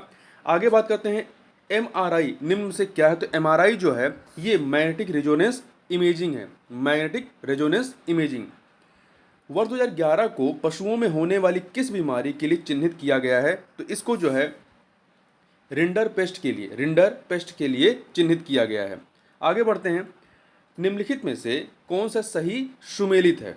तो देखिए यहाँ पे जो उत्तर वाला पोर्शन है, देखिए एक सेकेंड, कौन सा सही सुमेलित है ये बताना है। तो त्रिशूल सतह से सतह प्रक्षेपास्त्र नहीं है, ना ही पृथ्वी सतह से वायु है। पृथ्वी जो है ये सतह से सतह है, इसको यहाँ पे थोड़ा देखते हैं, एक मिनट। देखिए जो नाग है ये आपका प्रतिटैंक प्रक्षेपास्त्र, ये सही है आपका। नाग, दागो और भूल जाओ के सिद्धांत पर संचालित होने वाली तृतीय पीढ़ी का एंटी टैंक मिसाइल है। वहीं त्रिशूल जो है, त्रिशूल सतह से हवा में मार करने वाली है। त्रिशूल जो है यहाँ पर आप देखिए, त्रिशूल सतह से हवा में मार करने वाली है और पृथ्वी सतह से सतह प्रक्षेपास्त्र है, ठीक है। और पिनाका एक बहु बैरल रॉकेट लॉन्चर है। कंप्यूटर का सबसे महत्वपूर्ण भाग क्या होता है। CPU, central processing unit. SIM का पूरा स्वरूप क्या है, मतलब इसका फुल फॉर्म क्या है। तो subscribers identity module, subscribers identity module इसका फुल फॉर्म है। आगे बात करते हैं, साइंस के प्रश्नों को देखते हैं, एक सेकेंड। एक दंत चिकित्सक द्वारा रोगी के दांतों की जांच के लिए प्रयुक्त दर्पण कौन सा होता है। तो अवतल दर्पण। अवतल दर्पण जैसे दांत हो गया, गले के जांच या कान की जांच, इसके लिए जो है जो चिकित्सक होते हैं वो अवतल दर्पण का इस्तेमाल करते हैं, ठीक है। इस चीज को ध्यान रखिएगा। टेलीविजन के दूरस्थ नियंत्रण के लिए किस प्रकार के विद्युत चुंबकीय विकिरण का उपयोग किया जाता है। तो अवरक्त किरणों का या कई बार रेडियो तरंगें जो होती हैं उनका भी इस्तेमाल किया जाता है। आगे बढ़ते हैं, प्रशीतन खाद्य परीक्षण में, प्रशीतन जो होता है वो खाद्य परीक्षण में मदद करता है। क्यों? क्योंकि ये जैव रासायनिक अभिक्रियाओं की दर को कम कर देता है। किस स्तर या डेसिबल से अधिक की ध्वनि खतरनाक ध्वनि प्रदूषण कहलाता है। तो 80 डेसिबल से अधिक की जो ध्वनि होगी वो तंत्रिका कोशिकाओं को अक्षम बना सकती है और व्यक्ति बहरेपन का शिकार हो सकता है। पीने के पानी को शुद्ध करने के लिए निम्नांकित गैसों में से किसे प्रयोग में लाया जाता है। तो क्लोरीन का इस्तेमाल किया जाता है। किसका? क्लोरीन का इस्तेमाल किया जाता है इसको शुद्ध करने के लिए। आगे बढ़ते हैं, देखिए पेयजल को जीवाणु रहित करने के लिए क्लोरीन गैस एवं ब्लीचिंग पाउडर का इस्तेमाल करते हैं। निम्नलिखित रोगों में कौन टाइगर मच्छरों द्वारा संचालित नहीं होता है। तो देखिए टाइगर मच्छरों के द्वारा पीत ज्वार, डेंगू, चिकनगुनिया होता है, परंतु जापानी एन्सेफेलाइटिस जो है ये इसकी वजह से नहीं होता है। देखिए इंडीज एल्बो पिक्टस, जिसे टाइगर मच्छर के नाम से जानते हैं, इससे पीत ज्वार, डेंगू ज्वार, चिकनगुनिया, सेंट लुई एन्सेफेलाइटिस जैसे रोगों के कारक विषाणु का वाहक होता है, ठीक है। जापानी एन्सेफेलाइटिस जो है, देखिए दो हैं, सेंट लुई एन्सेफेलाइटिस ये इसकी वजह से होता है, परंतु जो आपका जापानी एन्सेफेलाइटिस रोग है इसका कारक फ्लेविविराइडी कुल का विषाणु होता है और इस कुल के वाहक सिर्फ क्यूलेक्स प्रजाति के मच्छर होते हैं। क्यूलेक्स प्रजाति के मच्छर ही जापानी एन्सेफेलाइटिस फैलाते हैं, तो ये महत्वपूर्ण है, याद रखिएगा। बच्चों में प्रोटीन की न्यूनता का कारण जो रोग उत्पन्न होता है उसे क्या कहते हैं। उसे मैरास्मस कहते हैं। क्या कहते हैं? मैरास्मस कहते हैं। सूर्य के प्रकाश के अदृश्य भाग से प्रकाश संश्लेषण किया जाता है। सूर्य के प्रकाश के अदृश्य भाग से प्रकाश संश्लेषण किया जाता है कुछ बैक्टीरिया के द्वारा। गहरे समुद्र में सतह से लगभग 400 से 8000 फीट तक की गहराई में पाए जाने वाले जीवाणु जैसे कि ग्रीन सल्फर बैक्टीरिया आदि अवरक्त विकिरण के प्रयोग द्वारा प्रकाश संश्लेषण कर ऊर्जा उत्पन्न करते हैं। अगला है, प्रोटीन की प्रचुरता वाले खाद्य पदार्थों में उपस्थित अमीनो अम्ल टायरोसिन के बारे में निम्नलिखित कथनों में से कौन सा एक सही नहीं है। तो देखिए यह ऊर्जा के स्तर को बढ़ाने में सहायता कर सकता है, सही है। यह भावात्मक और पर्यावरणीय दबाव का सामना कर सकता है, ये भी सही है। यह उदासी से लड़ सकता है, ये भी सही है। यह बुढ़ापे के लिए उत्तरदायी मुक्त मूलकों के विरुद्ध रक्षा कर सकता है, नहीं, ये सही नहीं है। टायरोसिन एक ऐसा अमीनो अम्ल है जिसका कार्य मस्तिष्क में एड्रीनेलिन, नॉरएड्रेनालिन और डोपामाइन आदि न्यूरोट्रांसमीटर का निर्माण करना है। इसकी कमी होने से व्यक्ति स्वयं को दुखी और सुस्त महसूस करता है। टायरोसिन से शारीरिक सतर्कता और ऊर्जा को बढ़ाने में मदद मिलती है। आगे बढ़ते हैं, आगे साइंस के प्रश्नों को देखते हैं यहाँ से। अगला है, किसी व्यक्ति का पूरा प्रतिबिंब देखने के लिए एक समतल दर्पण की न्यूनतम ऊंचाई कितनी होनी चाहिए? ये व्यक्ति की ऊंचाई की आधी होनी चाहिए। होमी भाभा पुरस्कार निम्न से किस क्षेत्र में विशेष योगदान के लिए दिया जाता है? तो ये नाभिकीय ऊर्जा में योगदान के लिए। ध्वनि तरंगे नहीं बदल सकती हैं, ध्वनि तरंगे नहीं चल सकती हैं किसमें? तो ध्वनि तरंगे निर्वात में नहीं चल सकती, इन्हें चलने के लिए किसी माध्यम की आवश्यकता होती है। एक कृत्रिम उपग्रह में विद्युत ऊर्जा का स्रोत क्या होता है? सौर सेल होते हैं। क्या होते हैं? सौर सेल होते हैं। निम्नलिखित में से कौन सा एक विस्फोटक पदार्थ नहीं है? तो देखिए, जो नाइट्रोक्लोरोफॉर्म है, नाइट्रोक्लोरोफॉर्म एक निश्चेतक के रूप में ऑपरेशन के पूर्व मरीज को बेहोश करने के लिए इस्तेमाल किया जाता है, तो ये आपका विस्फोटक नहीं है। जबकि ट्राई नाइट्रोटोलुइन, डाई नाइट्रोग्लिसरीन, साइक्लोट्राइमेथिलीन, ट्राइनाइट्रामीन, ये सभी विस्फोटक हैं। आगे बढ़ते हैं। स्लीप एपिनिया एक भयंकर निद्रा दोष है जिसमें लोग क्या करते हैं? निद्रा में बार बार थोड़ी थोड़ी देर के लिए श्वास बाधित होता रहता है इसमें। ठीक है, आगे बढ़ते हैं। अस्पताल के निम्नलिखित में से किस विभाग में कैथ लैब होती है? तो जो आपका कार्डियोलॉजी विभाग होता है, कार्डियोलॉजी, अस्पताल के हृदय रोग कार्डियोलॉजी डिपार्टमेंट में कैथ लैब होगी। कोरोनरी धमनी रोग की पहचान और उसके उपचार हेतु विभिन्न परीक्षणों एवं प्रक्रियाओं को संपादित करने के लिए चिकित्सक इस लैब का प्रयोग करते हैं, कैथ लैब का। सेरेब्रल पॉल्सी एक मस्तिष्क संबंधी बीमारी है या विकार है जो सामान्यतः पाया जाता है छोटे बच्चों में। देखिए, प्रमस्तिष्क अंगघात या प्रमस्तिष्क पक्षाघात या सेरेब्रल पॉल्सी एक प्रमस्तिष्क संबंधी विकार है। यह विकार विकसित होते मस्तिष्क के मोटर कंट्रोल सेंटर संचलन नियंत्रण केंद्र में हुई किसी क्षत के कारण होता है। यह बीमारी मुख्यतः गर्भधारण, बच्चे के जन्म के समय और 3 वर्ष तक की आयु के बच्चों को होती है। कुछ समुद्री जंतु एवं कीट अंधेरे में अपने शरीर में प्रकाश उत्पन्न करते हैं। इस परिघटना को क्या कहते हैं? बायोल्यूमिनेसेंस कहते हैं। ठीक है, आगे चलते हैं। स्त्रियों में रजनोवृत्ति के पश्चात निम्न से किस हार्मोन का उत्पादन समाप्त हो जाता है? तो यहाँ पर देखिए, इसकी व्याख्या पढ़िए। यहाँ पे जो 3 ऑप्शन है, प्रोजेस्टेरॉन, टेस्टोस्टेरोन, एस्ट्रोजन, ये इसमें से कोई उत्तर नहीं है इसका। और यहाँ ध्यान रखिएगा, आयोग ने जो पहले शुरुआत में इसका उत्तर माना था एस्ट्रोजन माना था, परंतु बाद में संशोधित आंसर की में इस प्रश्न को ही हटा दिया गया था। ठीक है, देखिए, प्रोजेस्टेरॉन एवं एस्ट्रोजन हार्मोन किसी महिला के मासिक चक्र में महत्वपूर्ण भूमिका अदा करते हैं। जब अंडाशय द्वारा एस्ट्रोजन एवं प्रोजेस्टेरॉन का उत्पादन बंद कर दिया जाता है तो मासिक चक्र जो है वो समाप्त हो जाता है।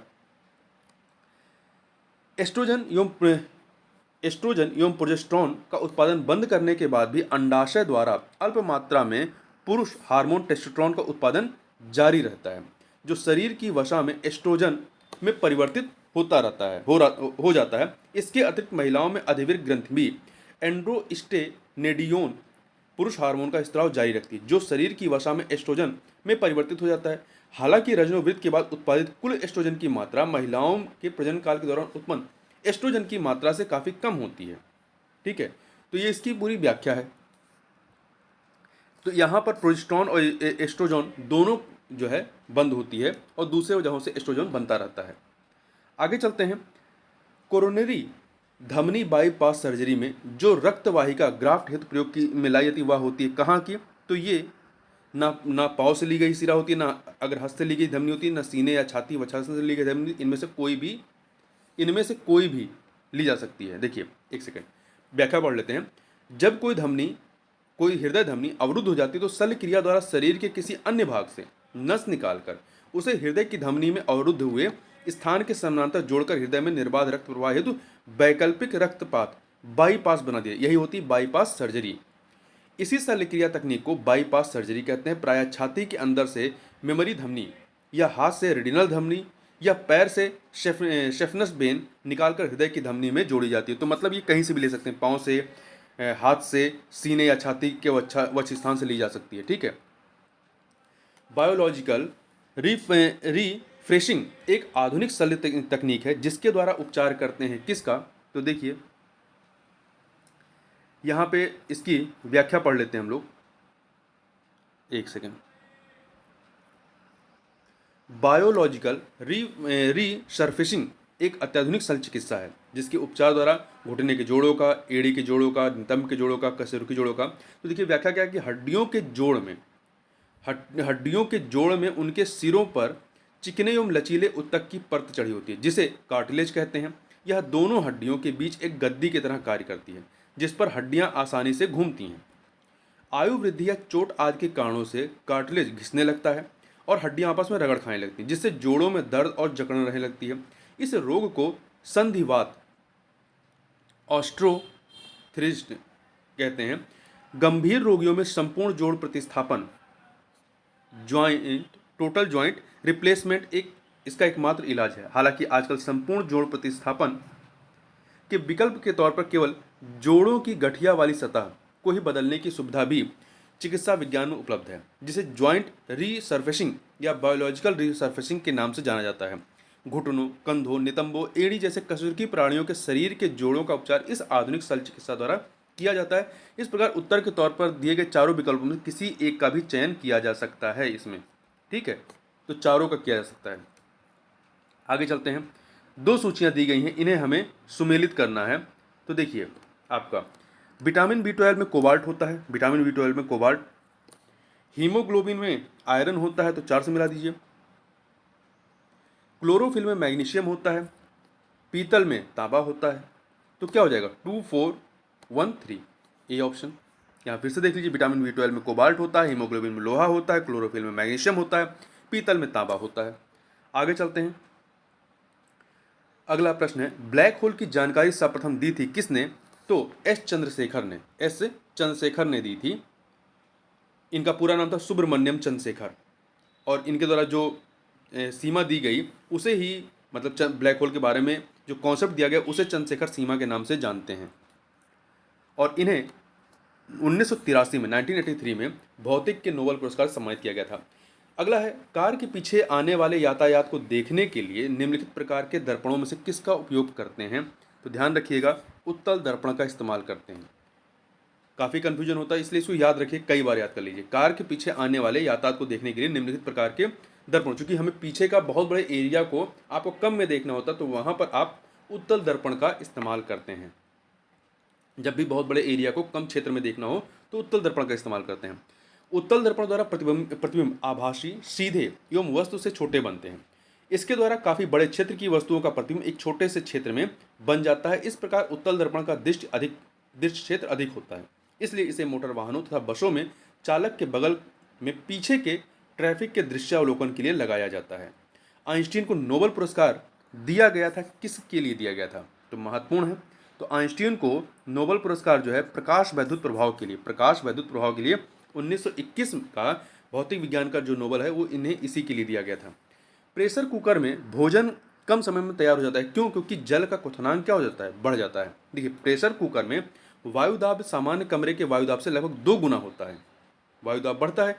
इसी कारण इसमें पानी लगभग 120 डिग्री सेंटीग्रेड पर उबलता है, फलतः इसमें अधिक ऊष्मा होती है। यही कारण है कि प्रेशर कुकर में खाना जल्दी पकता है। आगे बढ़ते हैं। प्रकाश के एक बिंदु स्रोत को 2 समानांतर समतल दर्पणों के मध्य रखने पर कितने प्रतिबिंब बनेंगे? अनंत प्रतिबिंब बनेंगे। हरित क्रांति संबंधित है किससे? तो ये गेहूं के उत्पादन से संबंधित है। भारत में हरित क्रांति की शुरुआत वर्ष 1966, कई बार साल वर्ष पूछता तो ध्यान रखिएगा, वर्ष 1966 से हुई थी। हरित क्रांति प्रारंभ करने का श्रेय नोबेल पुरस्कार विजेता प्रोफेसर नॉर्मन बोरलॉग को जाता है, और भारत में स्वामीनाथन जी को जाता है। ट्रांजिस्टर बनाने के लिए सर्वाधिक प्रयुक्त पदार्थ कौन सा है? तो यह है आपका सिलिकॉन। ये एक अर्धचालक होता है। आगे बात करते हैं, निम्नलिखित युग्मों में से कौन सा सही सुमेलित नहीं है? ऊन क्या है? एक प्रोटीन है। रेयॉन एक रूपांतरित स्टार्च है? नहीं, रेयॉन जो है ये पुनर्जीवित सेलुलोज से निर्मित एक तंतु फाइबर है।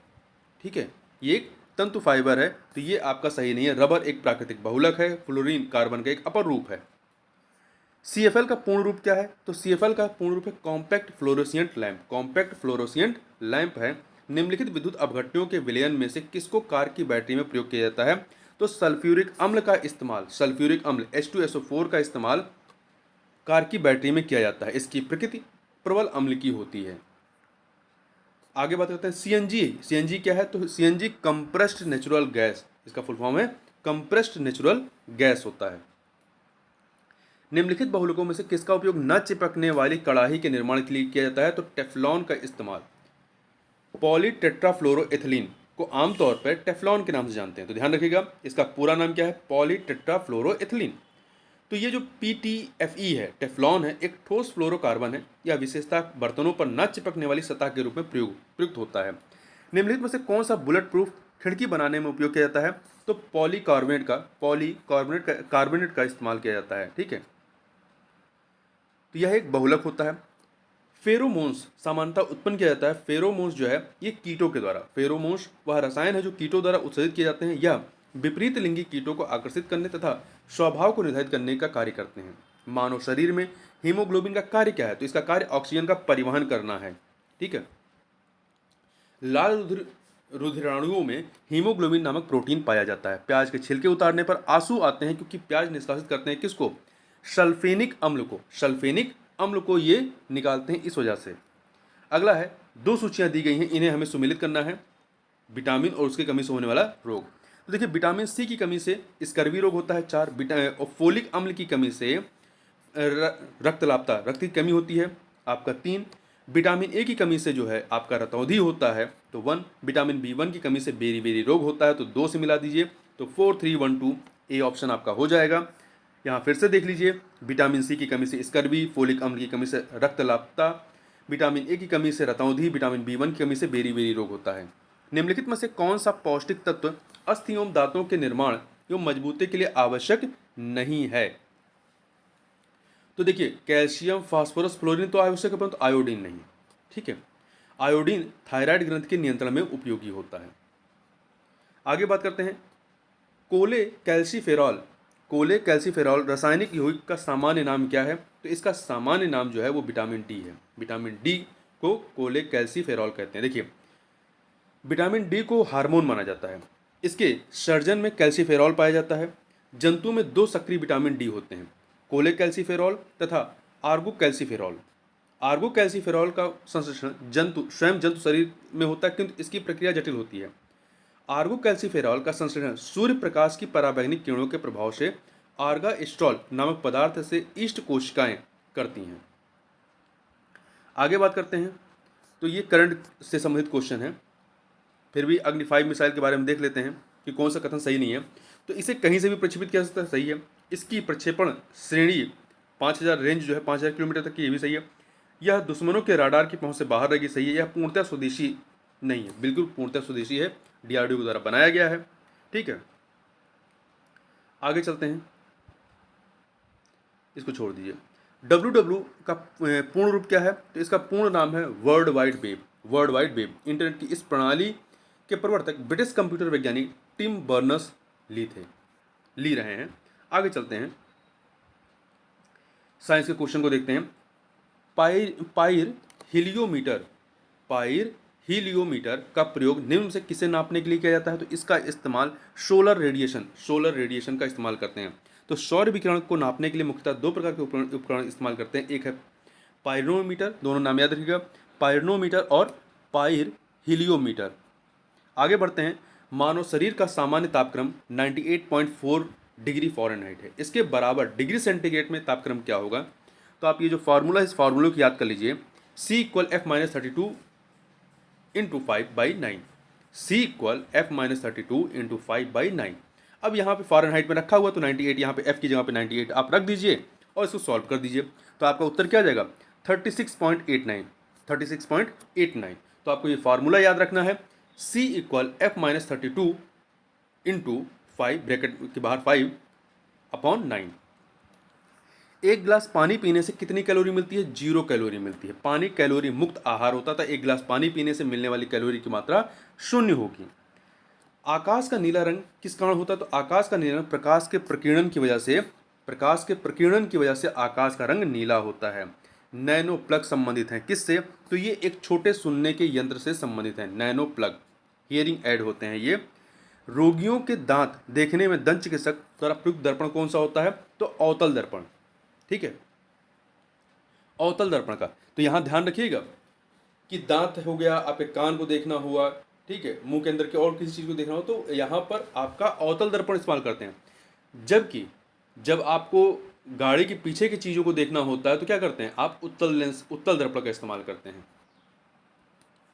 आगे बात करते हैं, और यहाँ ध्यान रखिएगा, अवतल दर्पण को नतोदर्शी से भी कहते हैं, कॉनकेव दर्पण भी कहते हैं, तो ये नाम भी याद रखिएगा आप। दृष्टि दोष मायोपिया वाला व्यक्ति देख सकता है।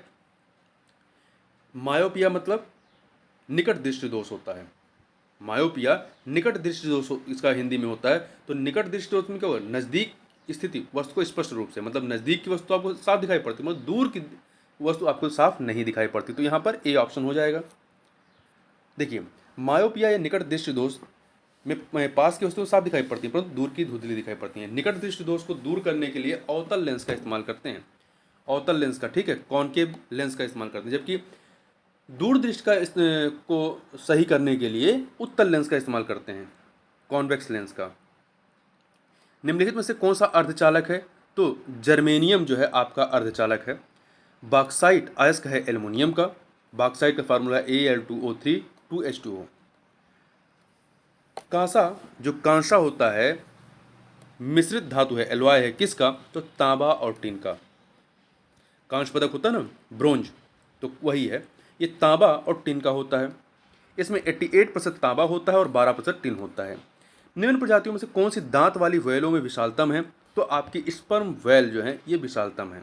जब डॉक्टर किसी को कहता है कि उसे टेट्राप्लेजिया हो गया है तो उसका आशय होता है कि उसे पक्षाघात हो गया है दोनों हाथों दोनों पैरों का। टेट्राप्लेजिया से तात्पर्य दोनों हाथों में दोनों पैरों के पक्षाघात से। इसे क्वाड्रिप्लेजिया भी कहा जाता है। पैराप्लेजिया एक ऐसी अवस्था है जिसमें चोट या बीमारी के कारण शरीर के निचले हिस्से दोनों पैरों में पक्षाघात हो जाता है, ठीक है। जब पैराप्लेजिया कहेगा तो क्या होगा, नीचे के हिस्से में, मतलब दोनों पैरों में पक्षाघात होगा। जब टेट्राप्लेजिया तो दोनों हाथों दोनों पैरों में। बासमती चावल के दाने पकाने पर लंबे हो जाते हैं क्योंकि उसमें बाहुल्य होता है किसका, एमाइलेज का, एमाइलोज का। चावल में दो प्रकार के स्टार्च पाए जाते हैं, एमाइलोज और एमाइलोपेक्टिन। सामान्यतः चावल की लंबे दाने वाली किस्मों जैसे बासमती में एमाइलोज अधिक मात्रा में पाया जाता है। मध्यम तथा छोटे दाने वाली चावल की किस्मों में एमाइलोपेक्टिन अधिक मात्रा में पाया जाता है। तो ये फैक्ट याद रखिएगा। शरीर के अंदर लोहे की कमी या आयरन कमी से उत्पन्न होने वाला रोग कौन सा है, तो ये रक्तहीनता, एनीमिया जिसे कहते हैं। मानव गुर्दे में पथरी निम्न से किसकी वजह से बनती है, तो कैल्शियम ऑक्जेलेट की वजह से बनती है। कैल्शियम ऑक्जेलेट का रासायनिक सूत्र क्या है, CaC2O4। ये गुर्दे की पथरी का एक मुख्य घटक है। यदि कोई मानवीय रोग विश्व के बृहद क्षेत्र में फैला है तो उसे क्या कहेंगे, तो उसे पेंडेमिक कहेंगे। जब कोई रोग किसी विशेष क्षेत्र या जनसंख्या में स्थायी रूप से विद्यमान रहता है तो ऐसे स्थिति को क्या कहते हैं, एंडेमिक कहते हैं। जब किसी विशेष क्षेत्र में होता है तो एंडेमिक होता है वो। जब कोई संक्रामक रोग किसी निश्चित जनसंख्या में बड़ी संख्या में लोगों में कम समय में तेजी से फैलता है तो ऐसी स्थिति को एपिडेमिक कहते हैं। और एपिडेमिक स्थिति का विश्व के बृहद क्षेत्र में विस्तार को पेंडेमिक कहते हैं।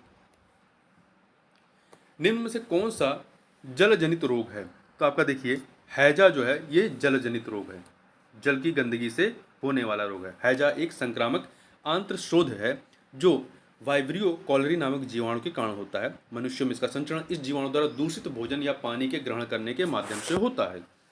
जेनेटिक इंजीनियरिंग में निम्न से किसका प्रयोग किया जाता है, तो इसमें प्लास्मिड का इस्तेमाल किया जाता है। निम्न में से कौन सा तना है, तो देखिए गन्ना, आलू, अदरक। गन्ना हो गया, आलू हो गया, अदरक हो गया, ये तने का रूपांतरण है, अर्थात इसका संग्रह अंग तना होता है। तो अदरक आपका क्या है, तना है। गाजर हो गया, मूली हो गया, सलजम है, ये क्या है, ये जड़ है। किसी व्यक्ति का रक्तचाप 140 mmHg है तो इस उल्लेख में Hg से तात्पर्य क्या है, मरकरी से, ठीक है। मनुष्य का औसत रक्तचाप 120/80 होता है। कुनैन जो है सिनकोना पादप के किस भाग में प्राकृतिक रूप से पाई जाती है, तो छाल में पाई जाती है, छाल में। कुनैन जो है मलेरिया के उपचार के लिए एक प्रमुख औषधि होती है। लौंग क्या है, लौंग सूखे हुए फूल हैं, क्या है, सूखे हुए फूल हैं। लौंग यूजिनिया कैरियोफाइलेटा नामक मध्यम कद वाले सदाबहार वृक्ष की पुष्पकलिका है जिसे सुखाकर मसालों, औषधियों, भोज्य पदार्थ इत्यादि के रूप में प्रयोग किया जाता है। निम्न से कौन सा पादप हार्मोन है, तो इसमें देखिए आपका साइटोकाइनिन जो है ये पादप हार्मोन है। सामान्यतः 5 प्रकार के पादप हार्मोन होते हैं। एबिसिक अम्ल, ऑक्सिन, साइटोकाइनिन, एथिलीन और जिबरेलिन। ध्यान रखिएगा इन पांचों के, एबिसिक, ऑक्सिन, साइटोकाइनिन, एथिलीन, जिबरेलिन।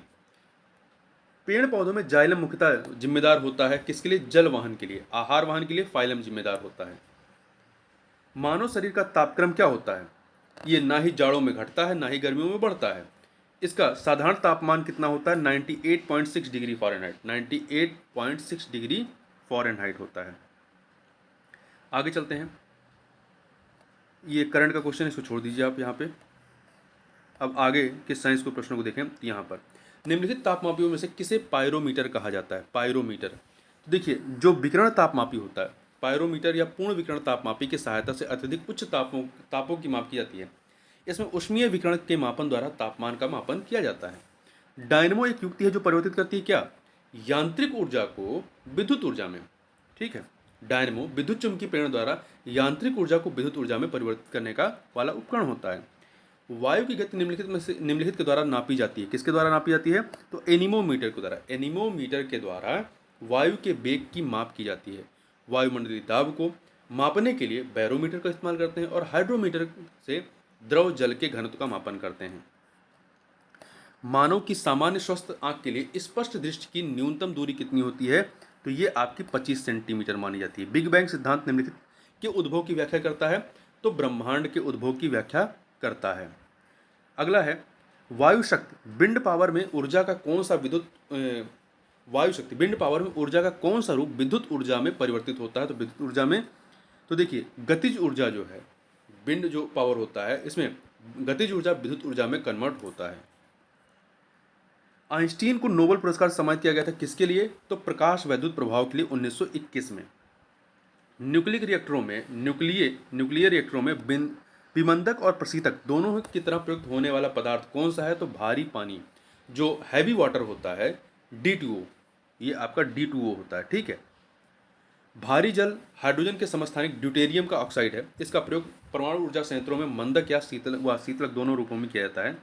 प्रकाश वोल्टीय सेल होते हैं क्या? तो ये सौर सेल होते हैं। प्रकाश वोल्टीय सेल सौर सेल होते हैं जो क्या करते हैं? प्रकाश ऊर्जा को विद्युत ऊर्जा में कन्वर्ट करते हैं। हाल ही में खोजी गई विश्व की सबसे महंगी धातु कौन सी है? तो ये एड्रोहेड्रल फ्लोरीन है। इसको प्रयोगशाला में बनाया गया है। आगे बात करते हैं। यहाँ पे दो सूचियां, इन्हें हमें सुमेलित करना है। तो देखिए, बीटी कल्चर का संबंध जो है अंगूर की खेती 4 से। बेजी कल्चर का संबंध जो है, वृक्षों की कृषि से है। पीसी कल्चर का संबंध मछली पालन से है। और ओलरी कल्चर का संबंध आपका सब्जी खेती से है। बीटी कल्चर अंगूर खेती, बेजी कल्चर आपका वृक्षों की कृषि और पीसी कल्चर मछली पालन। तो यहाँ 2 है ना, तो 4 3 2 1। यहाँ फिर से देखिए, बीटी कल्चर अंगूर की खेती, बेजी कल्चर वृक्षों की खेती, पीसी कल्चर मछली पालन, ओलरी कल्चर सब्जी खेती। अगला है हीमोग्लोबिन के बारे में निम्नलिखित कथनों पर विचार कीजिए। 4 कथन दिए गए हैं, बताना है कौन सही है। यह रक्त में ऑक्सीजन का संचार करता है, सही है। यह लौ युक्त यौगिक होता है, प्रोटीन है, सही है। यह कुछ रोगों के प्रति प्रतिरक्षा प्रदान करता है, बिल्कुल नहीं, ये कोई प्रतिरक्षा प्रदान नहीं करता, तो तीसरा गलत है। यह रक्त को लाल रंग प्रदान करता है, ये सही है। तो पहला, दूसरा, चौथा सही है, तीसरा गलत है। तो 1 2 4 डी ऑप्शन। आगे बढ़ते हैं। विटामिन ई का देखिए, जो प्रतिरक्षा देने का कार्य होता है वो श्वेत रक्त कणिकाओं का होता है, WBC का होता है। विटामिन ई का महत्वपूर्ण स्रोत निम्नलिखित में से क्या है? तो जो गेहूं अंकुर का तेल है, ये आपका विटामिन ई का महत्वपूर्ण स्रोत होता है। विटामिन ई जो होती है, देखिए विटामिन बी और सी ही केवल जल में घुलनशील होते हैं, बाकी सभी जो होते हैं वो वसा में घुलनशील होते हैं। तो विटामिन ई भी आपका वसा में घुलनशील होगा, जो कि गेहूं के अंकुर के तेल में सबसे अधिक पाया जाता है। यह इसका सबसे महत्वपूर्ण स्रोत होता है। कैफीन क्षारक उपस्थित रहता है किसमें? तो चाय और कॉफ़ी दोनों में होता है। कैफीन जो होता है चाय और कॉफ़ी दोनों में होता है। कैफीन एक कड़वी सफ़ेद क्रिस्टलाभ एक्सेंथाइन क्षारक होता है, एल्कलाइड होता है, जो कि एक मनोस्फूर्तिदायक या मस्तिष्क को प्रभावित करने वाली उत्तेजक औषधि है। मानव सदृश लघुत्तम कपि कौन सा है? तो गिबन जो है ये लघुत्तम कपि है। गिबन हीन कप की श्रेणी में आते हैं। छोटे आकार के कप होते हैं, जबकि चिंपैंजी, गोरिल्ला और गुटान बड़े आकार के कप होते हैं तथा ये महाकप की श्रेणी में आते हैं। मलेरिया रोग की प्रभावी औषध कुनैन का निर्माण किससे होता है? सिनकोना की छाल से होता है। जीन के भीतर अनुक्रम आधार परिवर्तन कहलाता है उत्परिवर्तन। क्या कहलाता है? उत्परिवर्तन। निम्नलिखित में से किस युग में सही सुमेलित नहीं है? थाइमिन आपका वेरी वेरी विटामिन बी 2 होता है। स्कर्विक अम्ल विटामिन सी स्कर्विक। विटामिन ए वर्णांधता विटामिन ए वर्णांधता ये आपका सही नहीं है। विटामिन के रक्त का जमना ये सही है। देखिए वर्णांता कलर ब्लाइंडनेस एक लिंग वर्णांता जो है वो रतौंधी होती है। विटामिन ए की वजह से रतौंधी होती है। कलर ब्लाइंडनेस अलग होता है। वर्णांता जो है एक एक्स लिंग संलग्न वंशानुगत रोग होता है। इसमें लाल हरा अंधापन, इसे लाल हरा अंधापन कहते हैं क्योंकि लाल और हरे में कंफ्यूजन होता है। ठीक है, आगे चलते हैं। ल्यूकेमिया एक प्रकार का कैंसर है जिसमें असाधारण बढ़ोतरी होती है। किसकी? तो इसमें श्वेत रक्त कोशिकाओं की संख्या में बढ़ोतरी होती है। जो मनुष्य यह नहीं समझ पाता है कि कब उसे भोजन करना रोक देना चाहिए वह पीड़ित होता है। किससे? बुलिमिया से। बुलिमिया से पीड़ित होता है। बुलिमिया नरबोसा एक प्रकार का भोजन संबंधी विकार है। बुलिमिया से ग्रस्त व्यक्ति बहुत कम समय में बहुत अधिक मात्रा में भोजन का सेवन कर लेता है और फिर वजन में वृद्धि से बचने के लिए विभिन्न माध्यमों से ग्रहण किए गए भोजन का त्याग करने के लिए मल त्याग आदि करता है। बुलिमिया से ग्रस्त व्यक्ति ऐसा महसूस करता है कि उसका इस बात पर कोई नियंत्रण नहीं कि उसे कितना भोजन करना है। मानव रक्तदान के लिए कौन सा रक्त समूह सार्वत्रिक दाता यूनिवर्सल डोनर होता है? वो किसी को भी दे सकता है। तो ओ समूह, ओ समूह भी ओ माइनस जो होता है, जबकि ए बी जो है वो किसी से भी ले सकता है। निम्नलिखित में से कौन जल को जीवाणु मुक्त करने हेतु प्रयुक्त होता है? तो आपका जल को जीवाणु मुक्त करने के लिए ओजोन का, क्लोरीन डाइऑक्साइड का, क्लोरामीन का, इन सभी का इस्तेमाल करते हैं। तो डी ऑप्शन। आगे बढ़ते हैं। मस्तिष्क जिम्मेदार होता है किसके लिए? सोचने के लिए, हृदय गति नियंत्रण के लिए, शरीर के संतुलन के लिए, इन सभी के लिए जिम्मेदार होता है। देखिए मेडुला जो होता है पश्च मस्तिष्क का सबसे नीचे का भाग है जो हृदय गति, रक्तचाप आदि पर नियंत्रण रखता है। मिर्च की तीक्ष्णता का कारक क्या है? कैप्सेसाइसिन की उपस्थिति। आगे चलते हैं। अगला है निम्नलिखित भोज्य पदार्थों में किसमें सभी अनिवार्य अमीनो अम्ल उपस्थित होता है? देखिए किसी में भी सभी अनिवार्य अमीनो अम्ल नहीं होते हैं। सोयाबीन तथा पशुओं से व्युत्पन्न खाद्य पदार्थों जैसे कि दूध है, अंडा है, मछली तथा मांस में पाए जाने वाला प्रोटीन सभी अनिवार्य अमीनो अम्लों से युक्त होता है, ऐसा माना जाता है तथा इसे संपूर्ण प्रोटीन कहते हैं। तो दूध हो गया आपका, अंडा हो गया। सोयाबीन एकमात्र ऐसा सोयाबीन जो है एकमात्र ऐसा सोयाबीन ऐसा एकमात्र गैर पशु व्युत्पन्न प्रोटीन का स्रोत है जिसमें सभी अनिवार्य अमीनो अम्ल पाए जाते हैं। अतः विकल्प ए में दिए गए चावल को छोड़कर शेष तीनों विकल्पों में दिए भोज्य पदार्थों में सभी अनिवार्य अमीनो अम्ल पाए जाते हैं। जो है हमने शुरू में कहा कि किसी में नहीं पाया तो वो गलत है।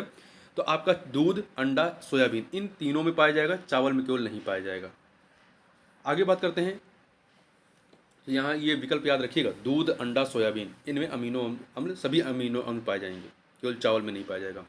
एथेनॉल के व्यावसायिक उत्पादन में कौन सा खमीर प्रयोग में लाया जाता है? एथेनॉल के व्यावसायिक उत्पादन में तो सैक्रोमाइसिस सेरेविसी।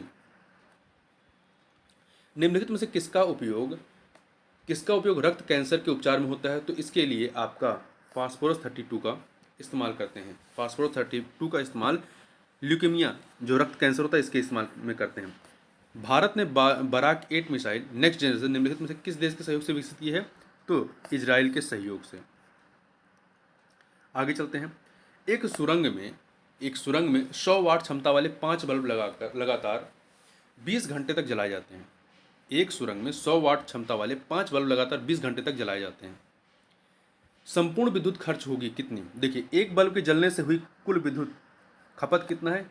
इक्वल किलोवाट घंटा। तो देखिए वाट इंटू घंटा अपॉन 1000, इसको यहाँ पे सॉल्व करेंगे तो कितने वाट की बल्ब है? देखिए 100 वाट की बल्ब है और कितने घंटा चलाया जा रहा है? 20 घंटे। तो 100 गुणे 20 बटा के 1000 कर दिए तो ये बचेगा 2 यूनिट। तो एक बल्ब को जलने में 2 यूनिट खर्च हो रहा है, एक बल्ब को जलने में 2 यूनिट का खर्च हो रहा है। तो 5 बल्ब को जलने में तो 10 यूनिट का खर्च होगा, तो यहाँ पे 10 यूनिट आ जाएगा उत्तर। तो यहाँ पे आप सी ऑप्शन मार देंगे। बस यहाँ पे फॉर्मूला याद रखिएगा, किलोवाट घंटा, या इसको जब वाट घंटा में बदलेंगे तो 1000 से आप डिवाइड करेंगे, ठीक है। इस फार्मूले को याद रख के आप सॉल्व कर लेंगे। यदि 100 ग्राम चीनी को आधा लीटर पानी में मिलाकर एक असंतृप्त चीनी का घोल तैयार किया जाए तो निम्न से कौन सी भौतिक राशि नहीं बदलेगी? तो इसका आयतन नहीं बदलेगा। देखिए, यदि 100 ग्राम चीनी को आधा लीटर पानी में मिलाकर एक असंतृप्त चीनी का घोल तैयार किया जाए तो चीनी पानी में घुली रहेगी, तो इसमें और चीनी घुलने की संभावना रहेगी, क्योंकि विलयन असंतृप्त है। इस प्रक्रिया में विलयन की सांद्रता व घनत्व बढ़ जाएगा, परंतु आयतन नहीं बदलेगा। उत्तर प्रदेश लोक सेवा आयोग द्वारा जारी संशोधित उत्तर पत्रक में इस प्रश्न का उत्तर विकल्प ए सही माना गया। चूंकि संशोधित उत्तर पत्र में जो है ए माना गया है, तो यदि फिर से ये सवाल पूछा जाएगा, ये सवाल फिर से रिपीट होता है, तो आप भी ए ऑप्शन ही मारिएगा, क्योंकि आयोग अपना ही उत्तर मानेगा, ठीक है। तो आप भी द्रव्यमान ही लगाइएगा। मोबाइल चार्जर होता है एक अपचाई ट्रांसफार्मर। मोबाइल फोन चार्जर में अपचाई स्टेप डाउन ट्रांसफार्मर का उपयोग किया जाता है। अपचाई या स्टेप डाउन ट्रांसफार्मर वोल्टेज को घटाने का काम करते हैं, ठीक है। जो स्टेप अप होते हैं वो वोल्टेज को बढ़ाने के काम करते हैं। आगे बात करते हैं। अगला है, एक कटा हुआ हीरा जगमगाहट के साथ चमकता है पूर्ण आंतरिक परावर्तन के कारण। टेलीविजन दर्शक डिश एंटीना प्रयुक्त करते हुए बरसात में उपग्रह सिग्नल नहीं प्राप्त करते हैं, क्योंकि एंटीना छोटे होते हैं। वर्षा की बूंदें रेडियो तरंगों की ऊर्जा अवशोषित करती हैं। वर्षा की बूंदें रेडियो तरंगों की ऊर्जा की मूल दिशा को विचलित करती हैं। सभी के सभी ये हैं 1 2 3। निम्नलिखित में से कौन सा एक पदार्थ प्राकृतिक बहुलक है? तो प्राकृतिक बहुलक कौन सा है? रेशम एक प्राकृतिक बहुलक है, ऊन है, रेशम है, चमड़ा, सभी प्राकृतिक बहुलक हैं। यूरिया क्या है? एक नाइट्रोजन युक्त कार्बनिक यौगिक है जो फर्टिलाइजर के तौर पर इस्तेमाल होता है, जिसका फॉर्मूला है CONH2 का होल ट्वाइस। यूरिया में लगभग 46.7% नाइट्रोजन होता है, और क्योंकि कार्बनिक रसायन क्षेत्र में इसे कार्बामाइड भी कहा जाता है। एलपीजी सिलेंडर के रिसाव से उत्पन्न दुर्गंध निम्नलिखित में से किसकी होती है? तो ये इथाइल मरकैप्टन का, तो ध्यान रखिए इथाइल मरकैप्टन। और एलपीजी में मुख्यतः ब्यूटेन और प्रोपेन का मिश्रण होता है, ब्यूटेन और प्रोपेन का। आगे बात करते हैं, निम्नलिखित में से किस जंतु में खुर नहीं पाए जाते हैं? तो हिरण में, जेब्रा में घोड़ा में पाया जाता है, परंतु गीदड़ में नहीं पाए जाते। गीदड़ को छोड़कर शेष खुर वाले पशु हैं। गीदड़ कुत्ते के परिवार की एक प्रजाति है। सामान्य गीदड़ों का वैज्ञानिक नाम कैनिस ऑरियस है। गीदड़ों के पैर नाखून युक्त गद्दीदार होते हैं। फलों के मीठे स्वाद का कारण क्या होता है?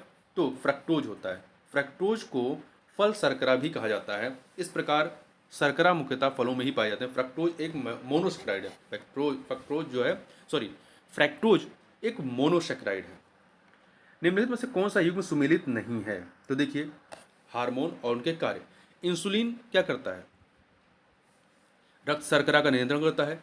मेलाटोनिन निद्रा का नियंत्रण करता है। ऑक्सीटोसिन स्तन ग्रंथि से दूध का निस्सरण करता है। और गैस्ट्रिन रक्तचाप का नियमन नहीं, गैस्ट्रिन जो होता है रक्तचाप का नियमन नहीं करता है। गैस्ट्रिन एक पेप्टाइड हार्मोन है जो आमाशय की कोशिकाओं द्वारा गैस्ट्रिक अम्ल के स्त्रावण को उद्दीपित करता है। अगला है कथन कांड का प्रश्न है, मानव शरीर सेलुलोज के पाचन में असक्षम है। सही है। कारण मानव शरीर में स्टार्च अपघटक एंजाइम डायस्टेस विद्यमान रहता है। ये भी कथन सही, परंतु व्याख्या नहीं हो रहा है। देखिए, मनुष्य के पाचन तंत्र में सेलुलोज को पचाने वाले एंजाइम नहीं पाए जाते हैं, परंतु स्टार्च अपघटक एंजाइम डायस्टेस जो स्टार्च को माल्टोज में तोड़ता है, मनुष्य की लार में पाया जाता है। अतः दोनों कथन सही, परंतु डायस्टेस की वजह से सेलुलोज का पाचन नहीं होगा, यह तर्कसंगत नहीं है, इसलिए व्याख्या नहीं हो रही है। सुई चुभाने पर निम्नलिखित अंगों में से कौन सा दर्द महसूस नहीं करेगा? तो जो मस्तिष्क है, त्वचा, देखिए सुई चुभाने पर मस्तिष्क दर्द महसूस नहीं करेगा। मस्तिष्क में दर्द ग्राहिकाओं का अभाव होता है, पेन रिसेप्टर का अभाव होता है। तो त्वचा में, हृदय में, नेत्र में होगा। यदि मस्तिष्क में आप घुसाएंगे तो बिल्कुल नहीं होगा। आयोडीन की कमी से क्या होता है? आयोडीन की कमी से घेंघा रोग होता है। क्या होता है? घेंघा रोग हो जाता है। शरीर में आयोडीन कमी से थायराइड ग्रंथि में वृद्धि हो जाती है और आयोडीन कमी से घेगा रोग हो जाता है। आगे बात करते हैं, निम्नलिखित में से कौन सा कार्बनिक अम्ल अंगूर, इमली तथा केला में प्रचुर मात्रा में विद्यमान रहता है? कौन सा कार्बनिक अम्ल? तो जो टार्टरिक अम्ल होता है, टार्टरिक अम्ल, ये इसमें विद्यमान रहता है। यह अम्ल नियामक और खाद्य, यह अम्लता नियामक और खाद्य पदार्थों में एंटीऑक्सीडेंट के रूप में उपयोग किया जाता है। आगे, निम्नलिखित में से किसका मस्तिष्क उसके शरीर के अनुपात में सबसे बड़ा होता है? तो जो चींटी होता है, चींटी का मस्तिष्क उसके शरीर के अनुपात में सबसे बड़ा होता है। महत्वपूर्ण फैक्ट है, याद रखिएगा। पित्ताशय में उपस्थित पत्थर निम्नलिखित में से किसका पाचन प्रभावित करता है? तो ये वसा का, पित्ताशय में उपस्थित पत्थर जो होता है, जो पथरी होती है, वो किसका पाचन प्रभावित करता है? वसा का। ठीक है। पित्ताशय यकृत में उत्पन्न पित्त का भंडारण करता है। पित्ताशय के अंदर पित्त अवयवों के संघनन से बना हुआ रवाकृत जमाव ही पित्त की पथरी है। पित्त की पथरी वसायुक्त भोजन के पाचन में समस्या उत्पन्न कर सकती है। आप ज़्यादा तेल मसाले वाला खाना नहीं खा सकते हैं। निम्नलिखित में से कौन सा अनुवांशिक रोग नहीं है? रतौंधी आपका विटामिन ए की कमी से होता है, जबकि रंजकहीनता, वर्णांता, हीमोफीलिया ये सभी अनुवांशिक रोग हैं। आगे बात करते हैं, क्वेश्चन नंबर 81, निम्नलिखित में से कौन सा युग्म सही सुमेलित नहीं है? तो देखिए, विटामिन B12 प्रति अरक्तता कारक होता है, सही है। विटामिन सी प्रति स्कर्वी कारक होता है, सही है। विटामिन डी बंधता रोधी कारक होता है, नहीं, बंधता रोधी कारक ही नहीं, बंधता रोधी कारक विटामिन ई है, विटामिन ई है। ठीक है, तो सी वाला सही नहीं है। इसके अतिरिक्त विटामिन के प्रति रक्त स्त्रावी कारक, मतलब जो खून बहता है उसको रोकने का काम विटामिन के का है।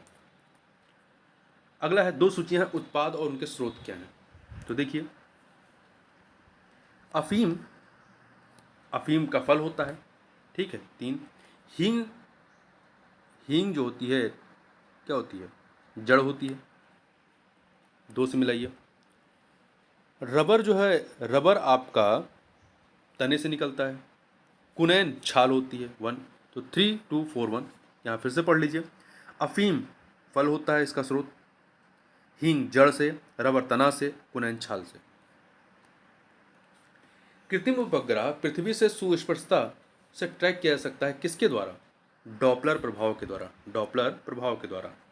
आगे चलते हैं, निम्नलिखित में से किसका आविष्कार विलहेल्म रॉन्टजेन द्वारा किया गया था? तो एक्सरे मशीन का। वर्ष 1901 में जब नोबेल पुरस्कार की शुरुआत हुई तो भौतिक का पहला नोबेल पुरस्कार इसी आविष्कार हेतु रॉन्टजेन को दिया गया था। निम्नलिखित विद्युत चुंबकीय विकिरणों में से किसकी ऊर्जा अधिकतम होती है? किसकी ऊर्जा अधिकतम होती है? जिसका तरंग दैर्ध्य कम होगा उसकी ऊर्जा अधिकतम होगी। ठीक है। तो आप देखिए, ऊर्जा के संदर्भ में विभिन्न चुंबकीय विकिरणों का जो क्रम है वो क्या है, तो आप इस क्रम को जरूर याद रखिएगा। रेडियो तरंगों का जो वेवलेंथ होती है वो सबसे अधिक होती है, तो उनकी एनर्जी सबसे कम होगी रेडियो वेव की। अब घटते क्रम में चलिए, रेडियो वेव, माइक्रोवेव, अवरक्त विकिरण, दृश्य प्रकाश से नीचे परावैंगनी है, परावैंगनी से नीचे एक्सरे है और एक्सरे से नीचे गामा है। तो यहाँ पे गामा दिया ही नहीं है चारों में, एक्स किरणें दिए गए हैं, तो एक्स किरणों की ऊर्जा अधिकतम होगी। तो ध्यान रखिए, ये क्रम आपको याद रखना है। ठीक है, चाहे आप रेडियो तरंग की तरफ से याद रखिए, चाहे गामा किरण की तरफ से। देखिए, सबसे कम तरंग दैर्ध्य किसकी है? गामा किरण की। तो उससे अधिक एक्स किरण की। आप गामा किरण चलिए, गामा किरण, फिर एक्स किरण बढ़ते हुए तरंग दैर्ध्य में, फिर परावैंगनी विकिरण, फिर दृश्य प्रकाश, फिर अवरक्त विकिरण, फिर माइक्रोवेव, फिर रेडियो तरंगे। तो रेडियो तरंगों की वेवलेंथ सबसे अधिक होगी तो उसकी ऊर्जा सबसे कम होगी। आगे चलते हैं, निम्नलिखित में से किसका वेग अधिकतम होता है? किसका वेग? तो प्रकाश का वेग अधिकतम होता है। ध्वनि का वेग अधिकतम कहाँ पे होगा? तो ध्वनि का वेग इस्पात में, ठोस में अधिकतम होगा। आइंस्टाइन को निम्न से उनके किस सिद्धांत के लिए नोबेल पुरस्कार दिया गया था? तो प्रकाश विद्युत के सिद्धांत के लिए 1921 में। निम्नलिखित तत्वों में कौन अर्धचालक है? तो सिलिकॉन अर्धचालक है, सिलिकॉन, जर्मेनियम इत्यादि। आगे चलते हैं, ग्राफीन क्या होता है? तो ये कार्बन का नैनो प्रतिरूप है। ग्राफीन एक अणु की मोटाई वाली सामान्य कार्बन की पतली परत है जिसके नैनो प्रौद्योगिकी के क्षेत्र में महत्वपूर्ण अनुप्रयोग है। डीएनए की द्विकुंडलिनी संरचना किसके द्वारा दी गई थी? किसके द्वारा की गई थी? तो ये वाटसन तथा क्रिक के द्वारा, वाटसन और क्रिक के द्वारा। निम्नलिखित में से विटामिन सी का सबसे अच्छा स्रोत क्या है? तो आपका आंवला है। विटामिन सी का रासायनिक नाम एस्कॉर्बिक अम्ल होता है, एस्कॉर्बिक एसिड, और इसकी कमी से स्कर्वी रोग हो जाता है। आगे देखते हैं, निम्नलिखित में से निम्नलिखित में से किसी वस्तु के नमूने को हवा में खुला रखने पर कुछ समय पश्चात गायब हो जाता है? जैसे कपूर है, नेफ्थलीन है अथवा शुष्क बर्फ। इस परिघटना को क्या कहते हैं? ऊर्ध्वपातन कहते हैं, सब्लिमेशन कहते हैं। ठीक है, ए ऑप्शन। अगला है, प्रकाश ऊर्जा का ऑप्टिकल फाइबर में संचरण निम्नांकित घटना के अनुप्रयोग द्वारा किया जाता है, तो पूर्ण आंतरिक परावर्तन के द्वारा। श्याम विवर या जिसे ब्लैक होल कहते हैं इंग्लिश में, ये क्या है? सिमट गया तारा को ब्लैक होल कहते हैं। आगे बढ़ते हैं। जब किसी साबुन के बुलबुले को आवेशित किया जाता है तो निम्न से क्या घटित होगा? तो उसकी त्रिज्या बढ़ जाती है।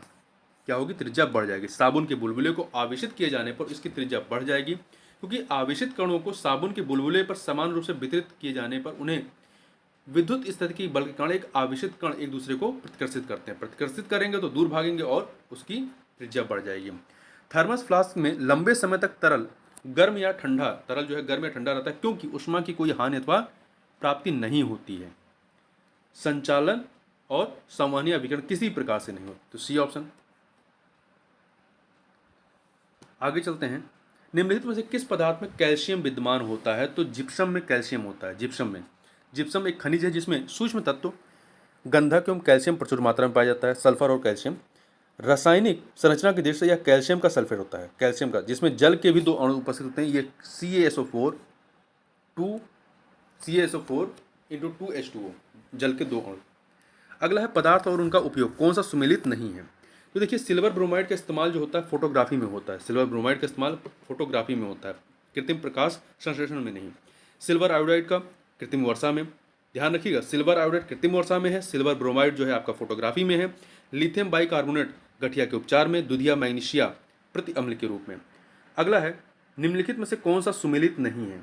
तो देखिए, अलवणीकरण समुद्री जल, प्रतिलोम पराशरण पेयजल का, विद्युतीकरण प्रोटीन, पाश्चुरीकरण चाय का नहीं होता। पाश्चुरीकरण एक ऐसी प्रक्रिया जिसमें दूध का निर्जमीकरण या रोगजनक सूक्ष्मजीवों को नष्ट करना करके उसकी भंडारण क्षमता में सुधार किया जाता है। इस प्रक्रिया की खोज फ्रांसीसी वैज्ञानिक लुई पास्चर ने की थी, तो डी ऑप्शन।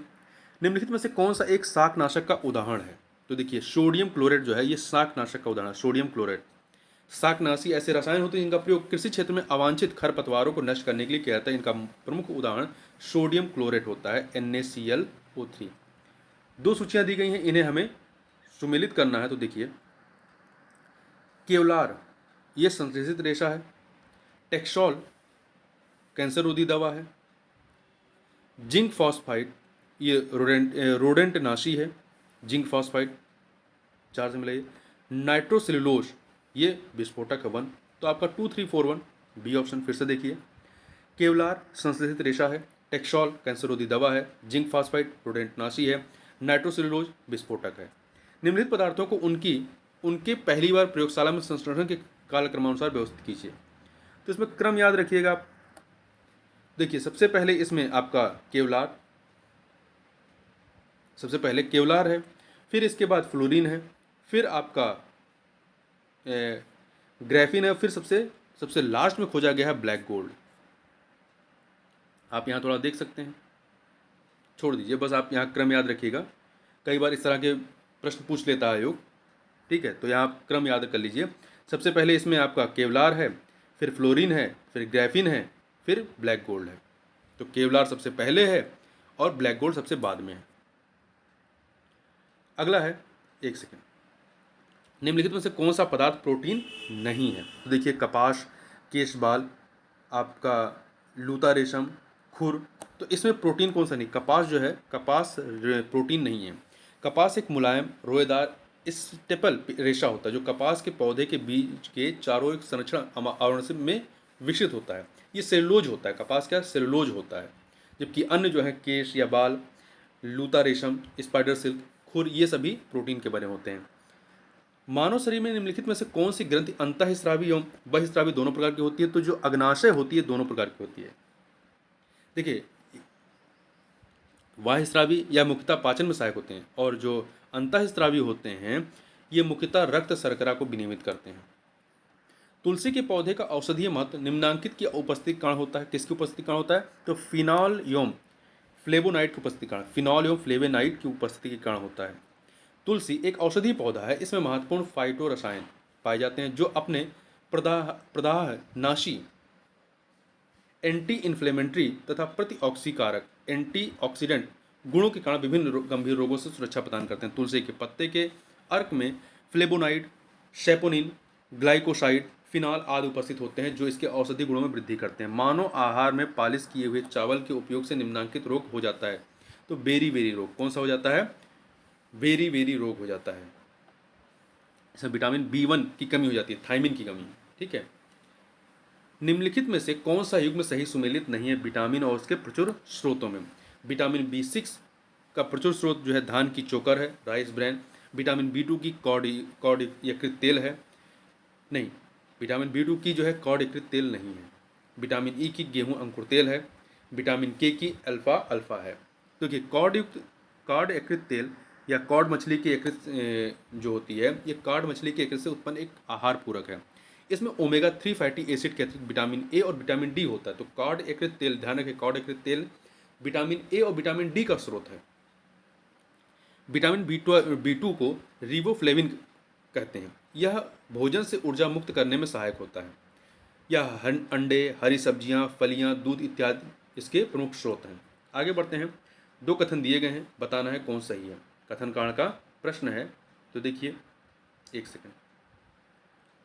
अधिकांश विटामिन मानव शरीर में संश्लेषित नहीं किए जाते हैं, सही कथन है।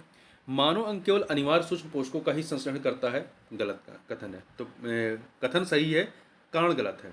तो यहाँ पर आपका ए और सी ऑप्शन हो जाएगा। देखिए, अधिकांश विटामिन मानव शरीर में संश्लेषित नहीं किए जाते हैं और इसलिए उन्हें पर्याप्त मात्रा में भोजन द्वारा ग्रहण किए जाने की आवश्यकता होती है।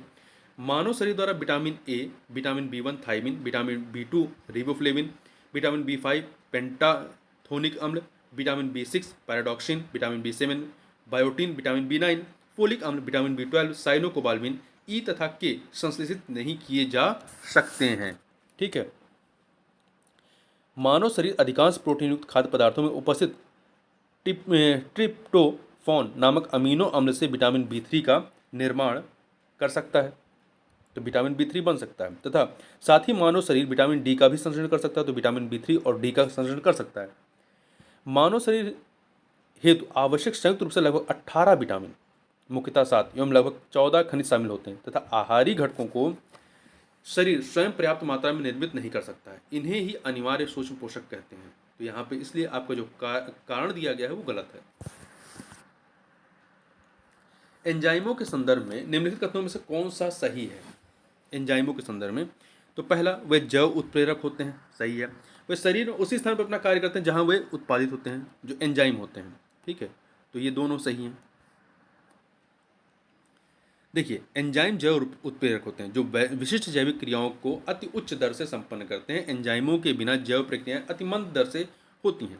सामान्यतः एंजाइम उसी स्थान पर कार्य करते हैं जहां वे उत्पन्न होते हैं, जबकि हार्मोन अपने उद्गम स्थान से अलग स्थान पर अपना कार्य संपादित करते हैं। ठीक है।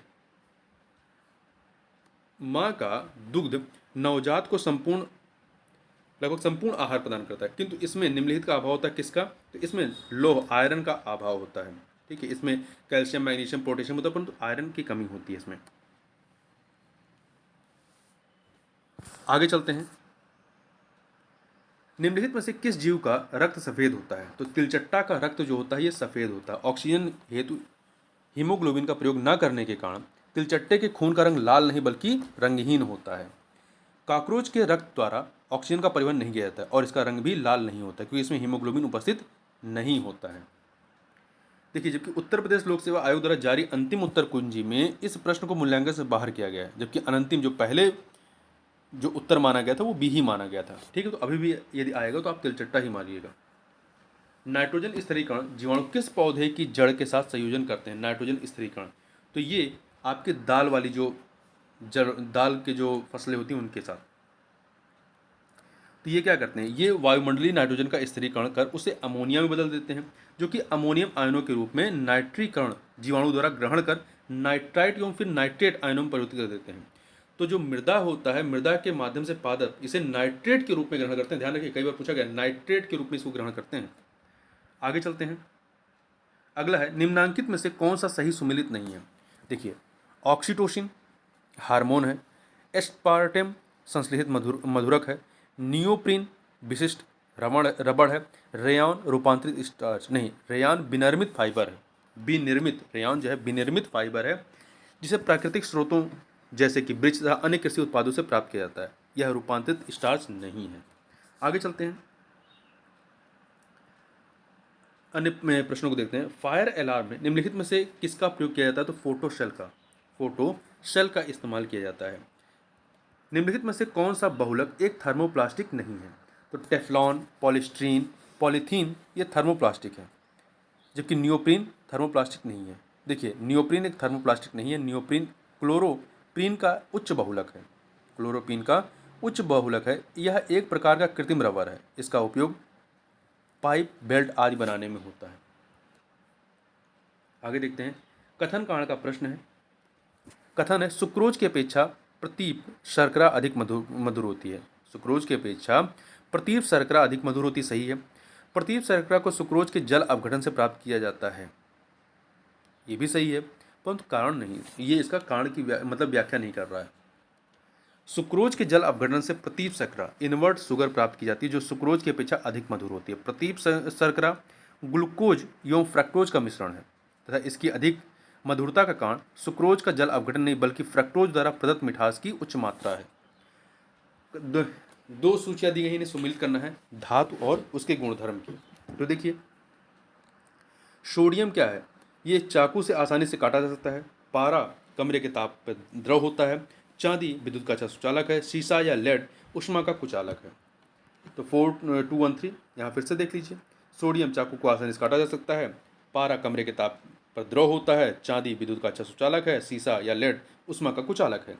निम्नलिखित में से कृत्रिम पदार्थ नहीं है। देखिए, लेक्सॉन, टेफ्लॉन, नियोप्रीन ये आपके कृत्रिम पदार्थ हैं, परंतु फाइब्रोइन ये कृत्रिम पदार्थ नहीं है। यह एक फाइब्रोइन जो है एक प्राकृतिक पदार्थ है। ये प्रोटीन होते हैं जो कि रेशम तंतुओं, सिल्क फाइबर्स के घटक हैं। दो सूचियां हैं, इन्हें सुमिलित करना है। नीला थोथा जो होता है ये कवकनाशी होता है। नीला थोथा कवकनाशी होता है। इयोशिन लाल स्याही में। सिल्वर आयोडाइड कृत्रिम वर्षा में। जिंक फॉस्फाइड कृदंकनाशी या रोडेंटनाशी होता है। तो 2314 सी ऑप्शन। ये कॉपर सल्फेट को नीला तोता कहते हैं। जो कॉपर सल्फेट होता है उसे नीला तोता कहते हैं, जिसका उपयोग कवकनाशी, शैवालनाशी आदि के रूप में होता है। इयोशीन का उपयोग लाल स्याही के रूप में होता है। सिल्वर आयोडाइड, पोटेशियम आयोडाइड तथा शुष्क बर्फ या ठोस कार्बन डाइऑक्साइड का उपयोग कृत्रिम वर्षा, आर्टिफिशियल रेन या मेघ बीजन, ध्यान रखिएगा, सिल्वर आयोडाइड, पोटेशियम आयोडाइड या शुष्क बर्फ या ठोस कार्बन डाइऑक्साइड का प्रयोग जो है वो आपका कृत्रिम वर्षा, आर्टिफिशियल रेन या क्लाउड सीडिंग में किया जाता है। जिंक फास्फाइड का प्रयोग मुख्यतः कृतंकनाशी रोडेंट साइड के लिए किया जाता है। आगे चलते हैं। सुपोषण या यूट्रिफिकेशन के संबंध में निम्नलिखित कथनों पर से कौन सा या से कथन सही है? दो कथन दिए गए हैं। यह जल में घुलित ऑक्सीजन को कम करता है, ये कथन सही है। यह जल निकाय के पोषक तत्व संवर्धन की घटना है, सही है। दो के दोनों कथन सही है। आगे चलते हैं। निम्नलिखित में से किस प्राकृतिक पदार्थ में लौह आयरन विद्यमान होता है? तो मायोग्लोबिन में। मायोग्लोबिन लगभग सभी स्तनधारियों, सामान्यतः कशेरुकी प्राणियों के पेशी ऊतकों में पाया जाने वाला एक प्रोटीन है। आयरन इसका एक आवश्यक घटक होता है। समुदायों का पूर्णक्रम जो क्रमशः एक निश्चित स्थान पर बदलता है उसे क्या कहते हैं? शीयर कहलाता है। समुदायों का पूर्णक्रम जो क्रमशः एक निश्चित स्थान पर बदलता है कहलाता है शीयर। मानव शरीर में प्रोटीन का पाचन निम्नलिखित में से किस अंग से प्रारंभ होता है? तो अमाशय से, ध्यान रखिएगा, अमाशय से प्रारंभ होता है। हालांकि पाचन का अधिकांश भाग छोटी आंत में संपन्न होता था। पचे हुए पदार्थों का अवशोषण भी मुख्यतः छोटी आंत में ही होता है।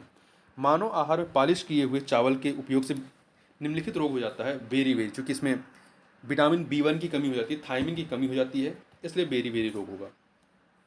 निम्नलिखित में से कौन सा विटामिन मनुष्य में रक्त के जमने के लिए जिम्मेदार है? विटामिन के। आगे बात करते हैं मानव मस्तिष्क के बारे में। निम्नलिखित कथनों पर विचार कीजिए। दो कथन दिए गए हैं। मस्तिष्क हृदय गति को नियंत्रित कर रखने के लिए उत्तरदायी है या शरीर के संतुलन के लिए भी उत्तरदायी है। दो के दोनों कथन यहाँ पर सही हैं। थोड़ा सा इसकी व्याख्या देख लेते हैं, महत्वपूर्ण है।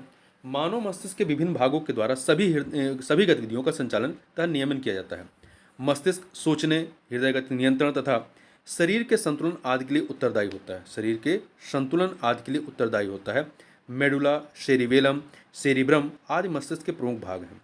मेडुला हृदय गति, रक्तचाप आदि पर अपना नियंत्रण रखता है।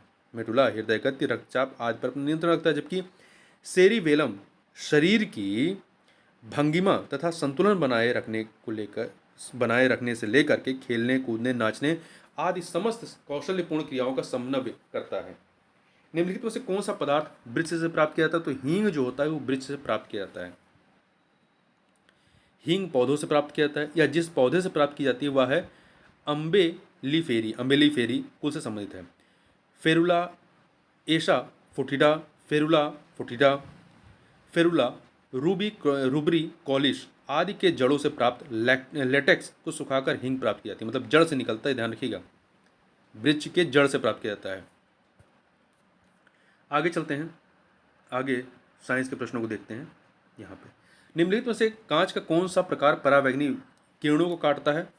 तो क्रुक्स कांच जो है ये विशेष प्रकार का कांच होता है जिसमें शेरियम ऑक्साइड होता है और यह सूर्य की परावैंगनी विकिरणों को काटने में सक्षम होता है, और इस प्रकार धूप का चश्मा बनाने के लिए क्रुक्स कांच का इस्तेमाल किया जाता है। तो यदि पूछा जाए कि धूप के चश्मा बनाने के लिए कौन से कह सकते हैं कांच का इस्तेमाल करते हैं, तो क्रुक्स कांच का। विद्युत विभव के संदर्भ में निम्नलिखित कथनों में से कौन सा या से सही है? दो कथन है। यह एक अदिश राशि है, सही है।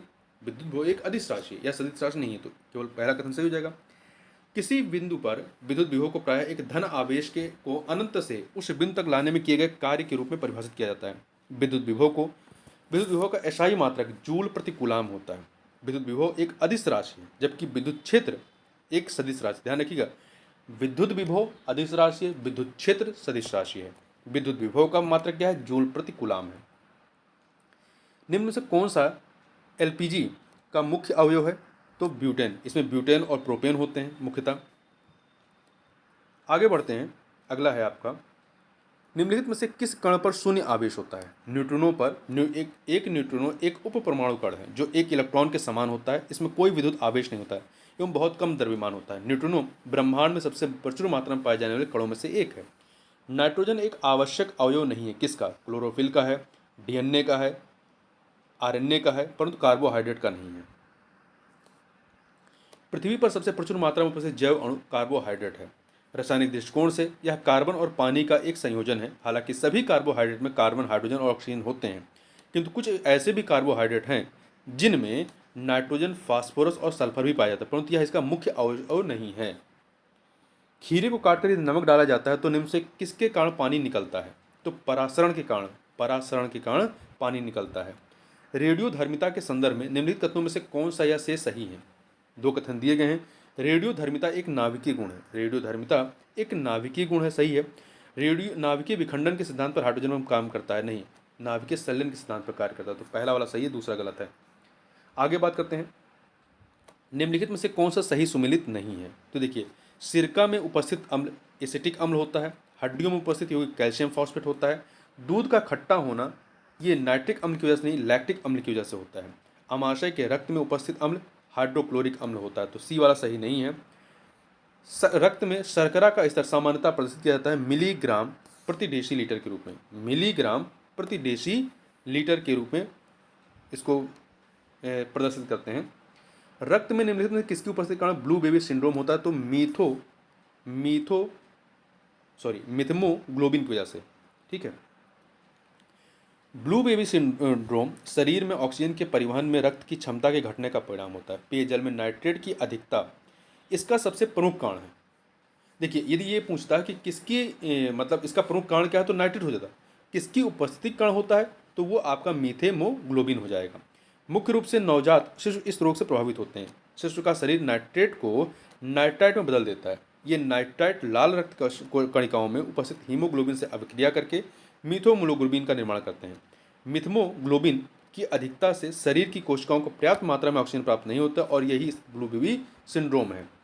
बॉटुलिज्म क्या है? भोज्य पदार्थ से होने वाला विषैलापन। ध्यान रखिएगा, भोज्य पदार्थ से होने वाला विषैलापन बॉटुलिज्म कहलाता है। यह खाद्य जनित बॉटुलिज्म एक गंभीर बीमारी है। यह आमतौर पर दूषित खाद्य पदार्थों में बनने वाले शक्तिशाली न्यूरोटॉक्सिन बॉटुलिज्म विषाक्त पदार्थों के अंतर्ग्रहण से होता है।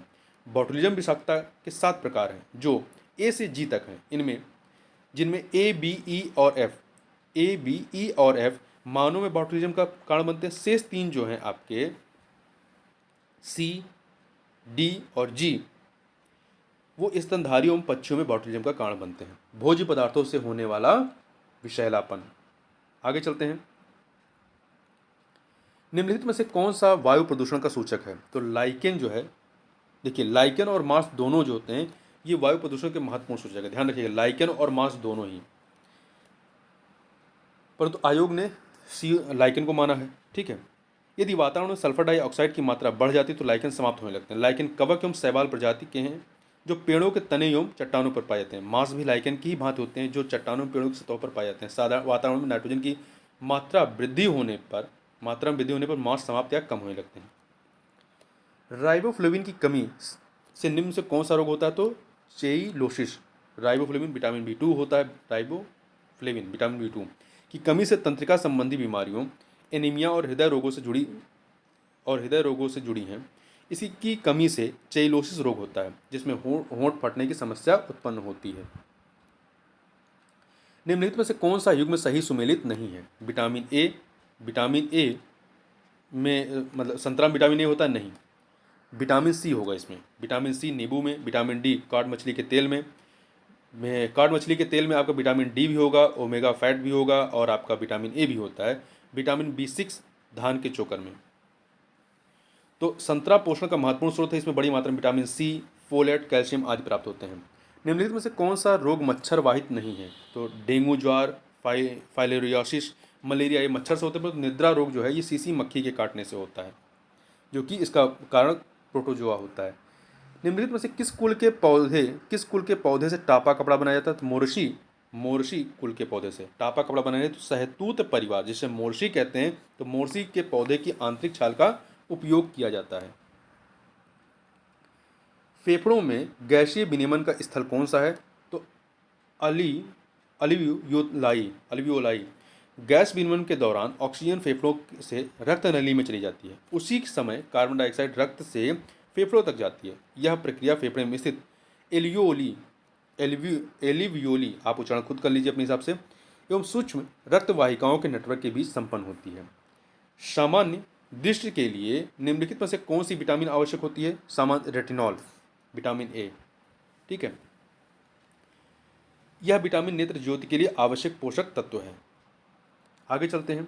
कथन कांड का प्रश्न है।